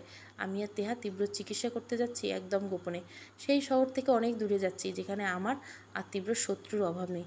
আজাদ আঙ্কেল ছাড়া সবাই জানে আমরা মারা গেছি, এমনকি তফি আন্টিও। আমার বাবু পেটে থাকাকালীন সময়ে আজাদ আঙ্কেল সব টাকাই দিতেন। আমি তিহাকে এখানে একটা ভার্সিটিতে অ্যাডমিশন করিয়েছি। সবটা ভেবে দীর্ঘশ্বাস ফেলে কিচেনের দিকে এগোলাম। পাশের রুম থেকে তিহা তুরকে নিয়ে খেলছে। 2 ফুপি ভাতিজির হাসির খিলখিল ধ্বনিতে পুরো রুম মেতে উঠছে। মেয়েটার বয়স 2 বছর 2.5। আদো আদো বলিতে তীব্রর মাথার কাছে এসে বলে, আব্বা বাপ্পা বাপ্পা করে কিছু বাবার কোনো উত্তর পায় না। তখন আমি শুধু অপালক চেয়ে রই। মেয়েটাও হয়েছে, বাবা কথা বলুক বা না বলুক বাবার বুকে গিয়ে শুয়ে থাকে প্রায়। আমি মুচকে এসে রান্না করলাম। রুম থেকে তিয়া চেঁচিয়ে বলো, ভাবি তোমার মেয়েকে কিন্তু মাইর দিব আমি, দেখো এসে কি করছে। আমি কপাল চাপড়ালাম। যেমন ভাবি তেমন ভাতিজি, একটা না একটা কম না। চুলে আঁচ কমিয়ে শাড়ি আঁচল কোমরে গুছতে গুছতে বললাম, দুজনে কি একটু শান্ত থাকতে পারো না? এত ছোটাছুটি করো কেন তোমরা? রুমে রেখে খেয়াল করলাম পুরো রুম লণ্ডভণ্ড। একপাশে দুই ফুপি ভাসতে কাচুমাচু হয়ে দাঁড়িয়ে আছে। আমি পুরো রুমে একবার নজর বুলিয়ে রাগি চোখে তাকালাম দুজনে। সাথে সাথে দুজনের কান ধরে একসাথে উঠবোস করলো তলি তলি। আমি দুজনে কান টেনে সামনে এনে বললাম, এগুলো কি করেছো তোমরা? এখন দুজনকে নিয়ে রুম গোছাতে বলবো? বলো বলো। দুজনে ঠোঁট উল্টে। আমি কান ছেড়ে দিয়ে বললাম, এক্ষুনি গোসল করে আসো। আর তোর আম্মা, আপনি এখনই গিয়ে ফুবুনির কাছে গোসল করবেন, কোনো দুষ্টুমি করবেন না, মনে থাকবে। তোর মাথা নাড়িয়ে ভাঙা ঘরে বললো, আত্মা আত্মা। দুজনে নাচতে নাচতে রুম থেকে বেরোলো। আমি হেসে ঘরটা কোনো রকম ফেলে কিচেনে ছুটলাম। এই যে আমার সংসার। বিছানায় সাহিত্য তীব্র, আমার ছোট্ট মেতুর আর আমার ননদ কম বোন তিহা। তীব্র কোমায় থাকাটা যতটা যন্ত্রণাদায়ক তা আমি জানি না, তবে তুর আসার পর সে যন্ত্রণা এখন হাজার দীর্ঘশ্বাস। তুরের জন্মের আগেই দেখতাম প্রায় তিহা রাতে না ঘুমিয়ে তীব্রের হাত ধরে বসে কান্না করছে, বারংবার ডাকতো। যদি একটাবার তার ভাই তাকে ডাকে সাড়া দেয়। তখন আমার প্রেগনেন্সির জন্য আমাকে তেমন কাজ করতে দিত না তিহা, সব টুকটাক নিজেই করতো। আমাদের খাওয়া দাওয়ার খরচ, তীব্র ট্রিটমেন্টের খরচ সবটাই আজাদ আঙ্কেল পাঠাতো। আমার এখন মনে আছে আমার ডেলিভারির পেইন সেদিন সন্ধ্যার রাতেই আমার পেইন হচ্ছিল। ফোনের ওপাশে আজাদ আঙ্কেল অসহায় কান্না, এদিকের কাউকে না পেয়ে তিয়া পাগলের মতো কাঁদছিল। সেদিন নিজেকে শক্ত রাখার ভীষণ চেষ্টা করে ব্যর্থ হয়েছিলাম। হাজার হলো এই দিনে মেয়েরা নিজেদের শক্ত রাখতে পারে না। তিয়া সেদিন পাগলের মতো ছুটে গেছিলো পাশের এক ফ্ল্যাটে। তারাই আমাকে হসপিটাল নিয়ে যায়। আমি তিয়াকে আসতে মানা করেছিলাম, তবে হসপিটালে আজাদ আঙ্কেল এসেছিল। সেদিন আমি ভীষণ করে তীব্র অনুপস্থিতি টের পেয়েছিলাম। আমার স্বপ্ন তো ওনার কোমায় যাওয়ার সাথে সাথে শেষ হয়ে গেছিলো। তিহা দূরের জন্য নিজেকে শক্ত করলাম, এখনও নিজের শক্তই রেখেছি। অপেক্ষায় আছি কবে তীব্র সেন্স ফিরবে, কবে শত্রুদের এক একটা কিটকে দুনিয়া থেকে সরানো যাবে। সেদিন হসপিটালে লাগা আগুনটা যে স্বাভাবিকভাবে কোনো আগুন ছিল না তা আমি বুঝেছিলাম। ওই আগুনটা কেউ ইচ্ছে করে লাগিয়েছিল যাতে করে তীব্র না বাঁচতে পারে। তারা জানতো তীব্র বেঁচে থাকা তাদের এক মৃত্যুর একটু একটু করে এগাবে। আমি নিজের রান্নায় মন দিয়ে বাঁকা হাসলাম। আজ শুক্রবার, যত দ্রুত সম্ভব রান্না শেষ গুছিয়ে সব গুছিয়ে নিলাম। ততক্ষণে তিহা তুর গোসল ছেড়ে বেরিয়ে এলো, একে অপরের চুল টানছে আর চিমটি কাটছে। আমি দুজনকে ধমক দিয়ে বললাম, সারাদিন মারামারি কিসের? তোরা আসো, তোমাকে জামা পরিয়ে দিই। তোর ঠোঁটের কোণে হাসি ফুটিয়ে হাত বাড়িয়ে বলল। আমি হেসে ওকে কোলে তুলে নিলাম। নিজেদের রুমে এসে ওকে একটা টপ পরিয়ে হাতে পায়ে লোশন মাখিয়ে পরপর দুটো চুমু খেলাম। তোর খিলখিল করে হেসে আমার গালে চুমু দিল, তারপর ছোটো ছোটো পায়ে রুম থেকে বের হলো। আমি ওয়াশরুমে ঢুকলাম। গোসল সেরে এসে নামাজ পড়ে তিয়াকে খেতে বসতে বললাম। তিয়া আমাকে তুরকে দিয়ে বলল, তুমি ওকে খাইয়ে দাও, ততক্ষণে আমি নামাজ পড়ে আসি। আমি মাথা নাড়িয়ে হ্যাঁ বললাম। তারপর তুরকে গল্প শুনিয়ে খাইয়ে খেয়ে ঘুম পাড়িয়ে দিলাম। ততক্ষণে তিহাও চলে এসেছে। তুরকে শুইয়ে দিয়ে আমি আর তিয়া খেতে বসলাম। তিয়া খাওয়ার মাঝে একবার তীব্র রুমের দিকে তাকায়। আজ ভাইয়া সুস্থ থাকলে তুরকে নিয়ে কত খুশি থাকতো, তাই না ভাবে? আমি জবাব দিলাম না, শুধু খাবারে হাত নাড়াতে থাকলাম। অনেকক্ষণ নীরবতার পর তিয়া বলে, আচ্ছা ভাবে, তোমার জানতে ইচ্ছা হয় না ভাইয়া তোমাকে এত ভালোবাসার পরে সেদিন বিচ্ছেদ কেন চেয়েছিল? কেন তোমাকে তোমার ফুপুর বাড়িতে রেখে একা চলে এসলো? আমি চমকে তাকালাম, আনমনে মাথা নাড়িয়ে আস্তে করে বললাম, জানতে তো ভীষণ ইচ্ছে হয় তিয়া, তবে সে কবে জানাবে? আমি যদি বলি আমি সবটা জানি? তিয়ার কথায় যেন আকাশ থেকে পড়লাম। তিয়া সব জানে মানে কি জানে? কতটুকু জানে? তিয়া হেসে বলল, তোমাদের বিষয়ে সবটা জানে। জানো, ছোটোবেলা থেকে ভাইয়া আমাকে ভীষণ ভালোবাসতো, সবচেয়ে বেশি আদর করতো। সবার সাথে গম্ভীর হয়ে থাকলেও আমাকে সবসময় আগলে রাখতো, হাসি খুশি থাকতো। ভাইয়ার যখন প্রথম প্রণয়ের আভাস পেয়েছিল তখন আমাকে বলেছিল, আনমনে বলেছিল, জানিস তিহু, আমি না এক সপ্তদশী কন্যার প্রেমে পড়েছি। তার প্রেম আমাকে পুড়িয়ে দিচ্ছে ভেতর থেকে। আমার না ভীষণ হাঁসফাঁস লাগে রে। আচ্ছা বল, এই সপ্তদশী কন্যার প্রেমে পড়াতে জাতি কি আমাকে মেনে নেবে? আমি শেষের কথা ফিক করে হেসে উঠলাম। পরে জেনেছিলাম সেই সপ্তদশী কন্যা তুমি ছিলে। তোমাকে আমার ভাইয়া ভীষণভাবে ভালোবেসেছিল। যখন তুমি ঘৃণা করতে ভাইয়াকে, তখন ভাইয়া গুমড়ে গুমড়ে মরতো। জানো ভাইয়া, এক একটা হাঁকার দেখলে আমার ভেতর কেঁপে উঠল। মনে হতো একটা মানুষ কাউকে এতটা ভালোবাসতে পারে। পারে। তুমি ঘৃণা পড়ার পরেও ভাইয়া তোমাকে নীরবে ভালোবেসেছে। শেষে তোমাকে পাওয়ার জন্য কিনা করলো। তুমি জানতে না তোমাদের বিয়েটা একটা ডিল? আসলেই ছিল, কিন্তু ডিলটা শুধু তোমাকে পাওয়ার জন্য করেছিল ছাড়ার জন্য না। শেষ মুহূর্তে ভাইয়া তোমাকে বাধ্য হয়েছিল ছেড়েছে। কেন ছেড়েছিল আর কার সাথে ডিল হয়েছিল এগুলো আমি জানি। ভাইয়া সুস্থ হলে তুমিও জানতে পারবে। তবে তোমাকে ছেড়ে আমার ভাইয়া ভালো ছিল না। ভাইয়ের চোখ মুখের দিকে তাকানো যেত না। সারাদিন নিজেকে রুমের মধ্যে আটকে রাখতো। অনেক সাহস নিয়ে একদিন ভাইয়ের কাছে বসেছিলাম। ভাইয়া তখন তোমার ফ্রেমে বাঁধানো ছবি বুকে জড়িয়ে নিয়ে বসেছিল। খেয়াল করেনি আমাকে। যখন আমার উপস্থিতি টের পায় তখন তোমার ছবিটা দূরে সরিয়ে রেখে আমি যখন তাকে চেপে ধরলাম তখন তার বাঁধ ভেঙে গেল। আমাকে জড়িয়ে ধরে হাউমাউ করে কাঁদতে লাগলো। ছেলেরা কখনো এভাবে কাঁদতে পারে এত সহজে? সেদিন শেখ বাড়ির এক একটা ইট পাথর যেন কেঁদেছিল। ভাইয়ার হাহাকার দেখে আমিও কেঁদেছিলাম। ভাইয়া যখন জিজ্ঞাসা করছিলাম এত ভালোবাসা যখন তাহলে ছেড়ে কেন দিচ্ছ, তখন ভাইয়ার একটাই কথা ছিল, ভালোবেসেছি ছাড়ার জন্য না। আমাদের এই সাময়িক বিচ্ছেদ আমাদের আজীবনে একসাথে থাকার কারণ হবে। খাবারের প্লেটে বোধহয় দুজনের চোখের পানি টপটপ করে পড়লো। দুজনে কারো গলা দিয়ে খাবার আর নামলো না। আমি জানি সেদিনের সে সাময়িক বিচ্ছেদটা কী কারণে ছিল তা আমি তীব্রের মুখেই শুনবো। তিয়া হাত ধুয়ে উঠে চলে যায়। আমি নিজেও সব খাবার তুলে নিজের রুমে আসলাম। মেয়েটাকে বুকে নিয়ে আগড়ে শুয়ে থাকলাম। চোখের কোণ দিয়ে আপনা আপনি পানি পড়ছিল। চোখ বন্ধ করে তা অনুভব করতে থাকলাম। মোছার প্রয়োজন মনে করলাম না। চুপচাপ উভয়ে শুয়ে থাকতে থাকতে ঘুমিয়ে পড়লাম। রাত 10টার দিকে আমি তুরকে ঘুম পাড়ানোর চেষ্টা করছি। তিয়া পাশের রুমে পড়ছে। আমি তিহা তুর একসাথে ঘুমাই। এত বড় বেড, তারপরও তুর হওয়ার পর থেকে জ্বালাতো রাতে। এই জন্য তিহা আমার সাথে ঘুমাতো। এত এত স্ট্রাগলের মধ্যে সবচেয়ে প্রাপ্তি ছিল তিহা আর তুর। তিহার কোনো অভিযোগ ছাড়াই থেকে গেছে আমাদের সাথে। আমার সাথে সাথে জেগে কত রাত তুরকে নিয়ে থেকেছে। আমি মুচকে হাসতাম। তুরকে ঘুম পাড়াতে গিয়ে আমার চোখেও ঘুম লেগে গেছিল। এমন সময় কাঁচ ভাঙার শব্দে উঠলাম। আশেপাশে তাকিয়ে দেখলাম সব ঠিকঠাক। উঠে তিয়ার রুমে পড়া উকি দিতে যাব, ও নিজেই এসেছে। আমাকে বলল, ভাবি শব্দ পেয়েছ? হ্যাঁ পেলাম। তুমি কি কাজ ভেঙেছ? না। রান্নাঘরে কি বিড়াল ঢুকলো? চলো তো দেখি। রান্নাঘরে এসে সব ঠিকঠাক। মুহূর্তে তীব্র রুমে ছুটে আসলাম। ও রুমের মেঝেতেই গ্লাস ভেঙে টুকরো হয়ে পড়েছে। দুজনে অবাক চোখে সেদিকে তাকিয়ে আরেকবার তীব্রর দিকে তাকলাম। তীব্র জোরে জোরে শ্বাস নিচ্ছে। তিয়া দ্রুত তীব্রর কাছে আসলো। বারবার তীব্রর গালে হাত দিয়ে চাপড়ে চাপড়ে ডাকছে। আমি ছুটে রুমে এসে ডক্টর আঙ্কেলকে কল দিলাম। আঙ্কেল আস্তে আস্তে, বেশি না 5 মিনিট লাগবে। তার বাসা কাছে। আমি আর তিয়া তীব্রকে স্বাভাবিক করার চেষ্টা করতে করতে ডাক্তার আসলেন। উনি দ্রুত তীব্রকে চেক করে ইঞ্জেকশন পুশ করে দিলেন। আমার দিকে তাকিয়ে হেসে বললেন, আল্লাহর শুকরিয়া আদায় করছে, তীব্র রেসপন্স করছে। কালকের মধ্যে মোটামুটি ওর প্রতিটি অঙ্গ রেসপন্স করা শুরু করবে। আলহামদুলিল্লাহ, তীব্র এখন সুস্থ। আঙ্কেলের কথা কী উত্তর দিব সত্যি বুঝতে পারলাম না। চোখ পিটপিট করে কিছুক্ষণ তাকিয়ে থেকে বসে পড়লাম ফ্লোরে। তিয়া ততক্ষণে তীব্রকে জড়িয়ে ধরে কান্না শুরু করেছে। আজ হয়তো আমাদের খুশির দিন, খুশির সময়। তীব্র সেন্স ফিরতে তিয়া তো ভাইকে জড়িয়ে ধরে কান্নাকাটি শুরু করে দিছে। আমি তুরকে বুকে আগলে নিয়ে রুমের এক কোণে গুটিসুটি মেরে দাঁড়িয়েছি। তুর ভদ্রমের মতো আমার বুকে মাথা দিয়ে তাকিয়ে আছে নিজের বাবা আর ফুপির দিকে। তিয়ার কান্নায় তীব্র তাকে থামানোর চেষ্টা করছে। বার কয়েক আমার কোলের তুরের দিকে সে তাকিয়েছে। তিয়ার কান্না কিছুটা থামাতে তীব্র আমার দিকে চোখ ছোট ছোট করে তাকায়। আমি তখন নিজের কান্না আটকাতে ব্যস্ত। এই লোকটার সামনে আমি একটু কাঁদবো না, পাষাণ লোক। তীব্র কাঁপা কাঁপা বলে বলে, প্রাণ এখানে কেন তিহু? প্রাণের কোলে ওটাকে? আর এটা কোন জায়গা? সে কোনো কথার উত্তর না দিয়ে আমাকে কোল থেকে তুরকে নিয়ে আমার হাত টেনে এগিয়ে আসে। মুখে হাসি ফোটানোর চেষ্টা করে বলে, তোমার মেয়ে ভাইয়া। তীব্র চমকায়, ভুরু কুচকে গম্ভীর করে বলে, তিয়া ধীরে ধীরে গত 3 বছরের সবটাই বলে। তীব্র অবাক হয়ে বলে, আমি কোমায় ছিলাম, 3 বছর কেটে গেছে? তিয়া ঠোঁট চেপে কান্না করতে করতে মাথা নাড়ে। তীব্র তুরের দিকে ফ্যালফ্যাল করে চেয়ে দেয়। একবার আমার দিকে একবার তিয়ার দিকে তাকিয়ে ঠোঁট নাড়িয়ে বলে, আমার মেয়ে। হুট করে তুরকে জড়িয়ে ধরে চোখ থেকে টপটপ করে কয়েক ফোঁটা জল গড়ায়। তুর শুধু তাকিয়ে থাকে নিজের বাবার মুখের পানে। তীব্র চোখে মুখে চুমু দিয়ে শক্ত করে জড়িয়ে ধরে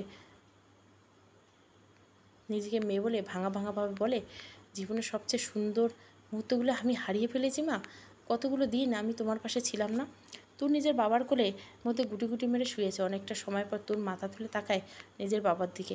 ছোট ছোট হাতে তীব্র চোখ মুখ ভাঙা ভাঙা বলে, বাবা না। তীব্র ফিক করে হেসে, আচ্ছা মা, আমি আর কাঁদবো না। আমি আর টিয়া শুধু দেখলাম দুজনের কাণ্ড। এরপর পুরোটা সময় তীব্র তুরকে নিয়েই কাটলো। কেটে গেছে বেশ কয়েকদিন। তীব্র এর মধ্যে সুস্থ, তবে এর মধ্যে আমাদের কথা হয়নি তেমনটা। তীব্র সারাটা দিন তুরকে নিয়ে ব্যস্ত থাকে আর তুর তার বাবার সাথে খুব খুশি। আমি নিজের থেকে তীব্রর সাথে ওভাবে কথা বলিনি। কাটুক 3টে বছর। আমার অভিমান এখনও আছে। কেন সেদিন সে আমাদের ছেড়ে চলে গেছে। কিচেনে এসে সব গুছিয়ে রাখলাম আর ভাবছিলাম, তখন পেছন থেকে কারো কণ্ঠস্বর শুনে চমকে উঠলাম। তাকে দেখলাম তীব্র দাঁড়িয়ে আছে। আমি চোখ পিটপিট করে তাকাতে তীব্র ছোট করে বলল, কফি নিয়ে আসো তো একটু। আমি মাথা নাড়িয়ে মুখ ঘুরিয়ে নিলাম। এখন রাত বাজে 11টা। একটু আগে তুর্কে ঘুম পাড়িয়ে এসে খেয়ে নিয়েছে, তাই কিচেনে সব গুছিয়ে রাখলাম। তীব্রর কথা শুনে কফি বানিয়ে নিয়ে আসলাম। রুমে কোথাও তাকে না দেখে ছোট্ট ব্যালকনিতে উঁকি মারলাম। ওখানে তীব্রকে দেখে সরাসরি ওখানে ঢুকলাম। নিচু স্বরে বললাম, আপনার কফি। তীব্র চোখ ফিরে তাকায় আমার দিকে। তার দিকে না তাকিয়ে বলতে পারি যে গভীর দৃষ্টিতে তাকিয়েছে।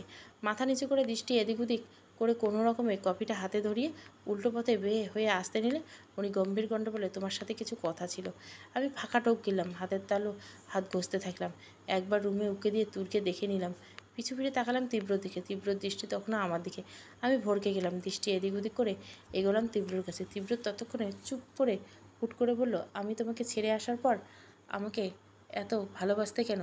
তুমি তো পারলে সেদিন আমাকে মৃত্যুর মুখে ছেড়ে দিতে পারতে, তাহলে আগলে রাখলে কেন? আমি হাসলাম ওনার দিকে চেয়ে, চোখে চোখ রেখে বললাম, ভালোবাসি তাই আগলে রেখেছি। কতটা ভালোবাসি তা বোধহয় আপনার অজানা নয়। তীব্র আর কিছু বললেন না, চুপ করে তার কফিতে চুমুক দেয়। কতক্ষণ দুজনে নীরবতা নিয়ে দাঁড়িয়ে আছে। তীব্র কিছু বলছে না বলে আমি দীর্ঘশ্বাস ফেলে চলে আসতে নিলে উনি কাঁপা কাঁপা বলে বললেন, আমি তোমাকে ভালোবাসি প্রাণ।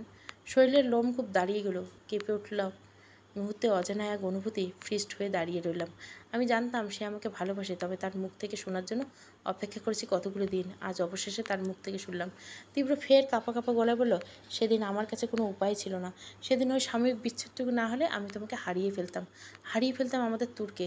তোমার বাবা মায়ের খুনি আরামে ঘুরে বেড়াতো। তবে ভীষণ দেরি হয়েছে, 3টা বছর ওরা খোলা হওয়ায় ঘুরে বেড়াচ্ছে। আমি দ্রুত পায়ে তার কাছে এগোলাম। ওনার কাছে গেছে টিশার আঁকড়ে ধরে বললাম, আপনি জানেন আমার বাবা মায়ের খুনিকে? আর আপনি কেন বললেন তুর্কে হারিয়ে ফেলতেন? আপনি জানেন আমি? তীব্রা আমাকে আঁকড়ে ধরে স্মিত হেসে বললেন, জানতাম। তোমার মনে আছে নানুর বাড়ির সেই দুর্ঘটনা? সেদিন যা হয়েছিল তা অনিচ্ছায় ছিল না, বরং যা ঘটেছিল পুরোটা আমার ইচ্ছাতে। তোমাকে দেওয়া থাপ্পড়টা অনাকাঙ্ক্ষিত হলে আমি সবটাই ছিল ইচ্ছাকৃত। আমি জানতাম এমন দিন আসবে যেদিন তোমার আমার বিচ্ছেদের কথা উঠবে। আমি তোমাকে নিজের করে রাখার জন্য সব করতে পারি, কিন্তু আমি ভুল বুঝে কষ্টে পাও এটা চাইনি। তোমার আমার বিচ্ছেদ হওয়ার কথা ছিল না, তবে আমি বাধ্য হয়েছিলাম সেদিন। বিশ্বাস করো, এতটুকু ভালো ছিলাম না আমি, একটুকু না। ওনার বুকে মাথা রেখে আছি, অভিমানগুলো সব গলে জল হয়ে গড়িয়ে পড়ছে। তীব্র শক্ত করে জড়িয়ে ধরে আসে। আমি তীব্রর বুকে মুখ গুছিয়ে দিয়ে বললাম, আমাকে সবটা বলবে না? বলবো। কাল আমরা ফিরে যাব আমাদের বাড়িতে, যা হওয়ার সেখানে হবে। তুমি যে কোনো কিছুর জন্য প্রস্তুত থেকো। আমি শক্ত করে তীব্র টিশার আঁকড়ে ধরলাম। ভয় পাচ্ছি কাল কী হবে, তীব্রকে দেখে সবার রিয়াকশন বা কেমন হবে। আমার ভাবনার মাঝে তীব্র বলল, আগের থেকে বেশি সুন্দরী হয়ে গেছে প্রাণ। আমি ভুরু কুচকে তার দিকে তাকাতে দেখলাম মুখে দুষ্ট হাসি। আমি ওনার বুকে কিল মেরে মুখ গুজে রইলাম। সারা রাত দুজনে গল্প করে কাটলাম। আকাশ চিকন একটা চাঁদ, তার পাশে তারাগুলো যেন মন দিয়ে আমাদের গল্প শুনছে। এগুলো দিনের অপেক্ষা করে পরপর দুজনে জীবন প্রেম আবার আসছে, আবার দুজনে পরিপূর্ণ হচ্ছে। আমাদের সুখের সময়টুকু সাক্ষী হয়ে থাকুক এই অন্ধকার রাত, অন্ধকার শহর। অনেকগুলো দিন পর আমরা তীব্রর বাড়িতে ফিরছি। বাড়ির বাইরে গাড়ি থামতে বেশ অবাক। সব কিছু কেমন যেন বদলে গেছে। তীব্র দীর্ঘশ্বাস ফেলে তুর্কে কোলে নিয়ে আড়াই হাতে আমাকে শক্ত করে ধরে তিয়া, আমি আর তীব্র বাড়ির দিকে এগোলাম। তীব্র নিজেই কলিং বেল চাপলেন, দরজা খুলে দিলেন আজাদ আঙ্কেল। চোখের সামনে আমাদের দেখে বেশ অবাক হলেন। অবাক থেকে শুধু চেয়ে রইলেন অনেকক্ষণ। এরপর তুর্কে কোলে নিয়ে আদর করে তিয়ার কাছে দিয়ে তীব্রকে জড়িয়ে দিলেন। বাবা ছেলের বেশ অনেকক্ষণ কাটলো। তাফি আন্টি তীব্রকে দেখে ফ্যাল ফ্যাল করে চেয়ে এলেন, চমকে গেলেন ভীষণ। আন্টি তীব্র আর তিয়াকে জড়িয়ে ধরে কান্না জড়িয়ে দিলেন। আমার আর তুরের দিকে তাকালেন না। কান্নাকাটি শেষে বরাবরের মতো আন্টি আমাকে দোষ দিয়ে বলেন, তুমি আমার ছেলে মেয়েকে লুকিয়ে রাখছিলে তাই না? আমাদের বলছো ওরা মারা গেছে, তুমি তলে তলে এত সব কইরে রাখো। আঙ্কেল বিরক্ত হয়ে ধমকে দিয়ে থামিয়ে দিল। আন্টি থামলেন না। একে একে কিছু মুহূর্তের মধ্যে ছড়িয়ে গেল তীব্র বেঁচে আছে। আমার ফুপুরা সবাই আজই কারো মুখে আতঙ্ক তো কারো মুখে খুশি। ফারদিন ভাইকে রেখে তীব্র বাঁকা এসে বললেন, কী খবর বড় ভাই? আপনার সাথে সাক্ষাৎকারের জন্যই আমি অপেক্ষায় ছিলেন, আসেন বসেন। ফারদিন ভাই ফাঁকা ঢোক গেলেন। আমাদের তিনজনের দেখে পিটপিট করে তাকিয়ে বলেন, তোরা সবাই বেঁচে আছিস? তীব্র বিনিময়ে হাসলো। ফুপি আমার কাছে আসতে নিলে তীব্র আটকায়, আমাকে সরিয়ে বলে, আরে এত তাড়া কিসের আন্টি, একটু সবুর করুন। এত কষ্ট করে আপনাদের জানালাম আমরা বেঁচে থাকার খবরটা, এত কষ্ট করে এখানে আনলাম, আর এখন সব কিছু না শুনে আমার বউ বাচ্চার দিকে হাত বাড়াচ্ছেন। ফুপি দাঁতে দাঁত চেপে বললেন, তীব্র প্রাণেশা শুধু তোমার বউ না, আমার ভাইয়ের মেয়ে। হ্যাঁ, সেই ভাইয়ের মেয়ে যাকে আপনি আর আপনার স্বামী মিলে গত 22 বছর আগে খুন করেছিলেন, তাই না? আমি যেন আকাশ থেকে পড়লাম। অবাক চোখে চেয়ে রইলাম তীব্রর মুখের দিকে। ফুপি আমতা আমতা করে বললেন, তীব্র এতদিন পর নাটক করে এসে এখন আমাদের মিথ্যে বলবে না। প্রুফ ছাড়া তাজিদ শেখ তীব্র কিছু বলে না। আর সত্যি আপনিও জানেন, আমিও জানি। 3 বছর আগে এই সত্যের বিনিময়ে আপনি আমার হাতে প্রাণকে তুলে দিয়েছেন। আমাদের মধ্যে ডিল ছিল আপনি আমার আর প্রাণের বিয়েতে রাজি হবেন, বিনিময়ে আমি এই সত্য আপনার সামনে পুড়িয়ে ফেলব। সেদিন আমি আপনার সামনে আপনার স্বীকার করা কর্মকাণ্ডের ভিডিও ডকুমেন্ট ডিলিট করে দিলেও ওগুলোর অরিজিনাল কপি ছিল অন্য জায়গায়। এটা আপনি জানতে পেরেছিলেন বলে তো সেদিন সমুদ্রে প্রাণের শেখায় অ্যাটাক করার চেষ্টা করছেন, কিন্তু আমার লোকের জন্য তা করতে পারেনি। তাই তো মিসেস পলক আহমেদ, আমি শুধু অবাক হচ্ছি। কী হচ্ছে, কোথা থেকে হচ্ছে তার কিছুই জানি না। সমুদ্রে সেদিন কী হয়েছিল? ফুপি চেঁচামেচি শুরু করলো। ফুপি এগোতে নিলে কোথা থেকে দুজন মহিলা এসে ফুপির হাত চেতে বুঝলো। ফুপা আর ফারদিন তাদের আটকাতে আসলে দুজনের লম্বা দানবের মতো শরীর নিয়ে আটকে ধরলো তাদের। পলি ভয়ে আমাকে আঁকড়ে ধরে। আমি ওকে শান্ত করতে তীব্র একটা লোককে কিছু নির্দেশ দিলেন। তারা উপরে গিয়ে একটা ল্যাপটপ আর পেনড্রাইভ আনতে তীব্র তা প্লে করলো। সেখানে ফুপি নিজের মুখে স্বীকারোক্তি দেখে ভারসাম্য হারিয়ে ফেললাম। সবাই চুপ হয়ে গেল। আমি শুধু তীব্রর মুখের দিকে তাকালাম। আমার সব প্রশ্ন বুঝতে পেরে বোধহয় উনি মুখ খুললেন। তোমার যখন জন্ম হয় তখন তোমার বাবার বিরাট লাভ চলছিল। দেখতে দেখতে তোমার বাবা এক লাফে ব্যবসার শিখরে পৌঁছে যায়। তখন তোমাদের ফুবার ব্যবসার হাল ছিল খুব খারাপ, রাস্তায় বসার মতো অবস্থা। তাহলে তোমার বাবার কাছে হাত পাতে। তোমার ফুপার অবৈধ ব্যবসায় কথা তোমার বাবা জানতে পারে, তাদের মুখের উপর সাহায্যের জন্য না করে দেয়। তখন তারা লোভ ক্ষোভে জিদে তোমার বাবা মাকে মেরে ফেলে। তোমার বাবা মা মধ্যে বুঝতে পেরেছিল এমন কিছু হবে, তাই তাদের সব সম্পত্তি তোমার নামে করে দিয়েছিল। তোমার 18 না হওয়া পর্যন্ত তারা কোনো সম্পত্তি পাবে না। কাগজে কলমে যে সম্পত্তি পাওয়ার জন্য তোমাকে তারা লালন পালন করবে। ফারদিনের সাথে বিয়ে দিতে চায়, তবে তোমার বয়স 18 হওয়ার পরেই তোমার থেকে সাইন কীভাবে নিবে এই প্ল্যান করতে থাকে। ততদিনে তুমি জড়িয়ে পড়েছিল আমার সাথে। তারা আমাকে মেরে ফেলার প্ল্যান করলেও আমার জন্য পারত না। ফারদিনের সাথে আমার শত্রুতার জন্য খুঁটিয়ে খুঁটিয়ে দেখে আমি সব ডকুমেন্টস ধীরে ধীরে জোগাড় করলাম। ততদিনে তোমার কাছে আমার পরিচয় শুধু ধর্ষক। আমি জানতাম তুমি এমনিতে আমাকে বিয়ে করতে রাজি হবে না, তাই তোমার ফুপুকে ব্ল্যাকমেল করে এক প্রকার ডিল করে বিয়েটা করলাম। এরপর ধীরে ধীরে সব ঠিক হলো। তোমার ফুপার খোঁজ পেয়ে যায় আমার কাছে। তাদের বিরুদ্ধে সব প্রুফ আছে। তারা টার্গেট আমাকে করে। তাদের মূল লক্ষ্য তোমাকে মারা ছিল না। আমি তোমাকে ওই বাড়িতে দিয়ে আসতে বাধ্য হলাম, কারণ আমার মা তখন তোমার ফুপির কথায় কথা মিলাচ্ছিল। তোমার থেকে নিজেকে দূরে সরানো পর্যন্ত আমি ওদের শাস্তি দিতে পারছিলাম না। ফারদিন জেতার নেশায় তখন অন্ধ। তোমাকে পাওয়াটাই তার নেশা ছিল। তোমার যে কোনো ক্ষতি হতে দেবে না তা আমি ভালো করে জানতাম।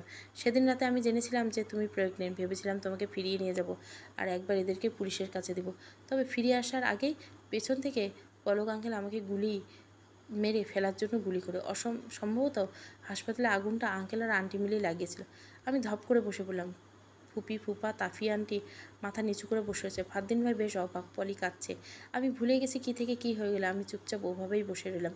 তীব্র তাফিয়া আন্টির কাছে এগিয়ে গিয়ে বলে, আম্মু, তোমার প্রাণপ্রিয় ভাইয়ের মেয়ে কিন্তু আমাকে মারতে চেয়েছিল। আন্টি অবাক হয়ে তাকালেন। যার জন্য তিনি আমাকে পছন্দ করেন না সেই মেয়ে তীব্রকে মারতে চেয়েছিল, বিষয়টা তিনি হজম করতে পারলেন না। তীব্র হেসে বললেন, তান্না সেদিন অপমান হজম করতে পারেনি। প্রাণেশ্বরের কাছে হারবে না বলে আমাকে মেরে ফেলতে চেয়েছিল। আন্টি অপরাধী চোখে তাকিয়ে রইল। মাথাটা ঘুরে আসলো। ছোট থেকে যাদের কাছে বড় হলাম তারাই আমার বাবা মার খুনি। বিষয়টা হজম করতে ভীষণ কষ্ট হলো। দুর্বল শরীর নিয়ে এত কিছু নিতে না পারে জ্ঞান হারলাম। সবাইকে পুলিশ নিয়ে গেছে। তীব্রর যা ক্ষমতা তাতে ওনারা এত সহজে মুক্তি পাবে না আমরা জানি। চোখের উপর হাত রেখে শুয়েছিলাম। তুরকে ঘুমন্ত অবস্থায় কোলে নিয়ে রুমে ঢুকলো তীব্র। তুরকে শুয়ে দিয়ে আমার কাছে এসে মাথায় হাত বুলিয়ে বলল, খারাপ লাগছে খুব? বিষণ্ণ গলায় বললাম, আমার ভীষণ কষ্ট হচ্ছে তীব্র। আপন মানুষগুলো কেমন হয় বলো? আমাকে ছোটোবেলা থেকে এতিম করে দিয়ে তারা কি সুখ পেল? তীব্র তুরের দিকে একবার তাকে আমাকে হালকা করে সরিয়ে পাশে শুয়ে পড়ল। নিজের সাথে আঁকড়ে নিয়ে মাথায় হাত বুলে চুমু খেলো। তারপর কণ্ঠস্বর ধীরে করে বলল, লোভ খুব খারাপ জিনিস। যাকে একবার পেয়ে বসে সে ঠিক ভুলের পার্থক্য বুঝে নেয়। খারাপ অতীতকে অতীতে থাকতে দাও। আমরা নতুন করে সব শুরু করব। নতুন করে শুধু নিজেদের মধ্যে আমাদের তুরের জন্য বাঁচব। কোনো খারাপ অতীত আর আসতে দেব না বর্তমানে। আজীবন দুজনের সাথে থাকবো। আমি তীব্রকে শক্ত করে জড়িয়ে দিলাম। বিড়বিড় করে বললাম, অতীত তবে অতীতে থাক। হয়তো অতীতের ব্যথাগুলো ভুলতে কষ্ট হবে, সময় নিলে ভুলে যাব সব। আমি আজীবন এই তীব্রর প্রেমের নেশায় ডুবে থাকবো। আজীবন এই তীব্রর প্রেমের নেশাতে পড়তে চাই। ভালোবাসি তীব্র। তীব্র কপালে ছোট্ট করে চুমু দিয়ে বলল, ভীষণ রকমের ভালোবাসি প্রাণ। তীব্র প্রেমের নেশা, তৃতীয় এবং শেষ পর্ব। ভালো লাগলে অবশ্যই লাইক, শেয়ার এবং সাবস্ক্রাইব করবেন। Thank you for watching.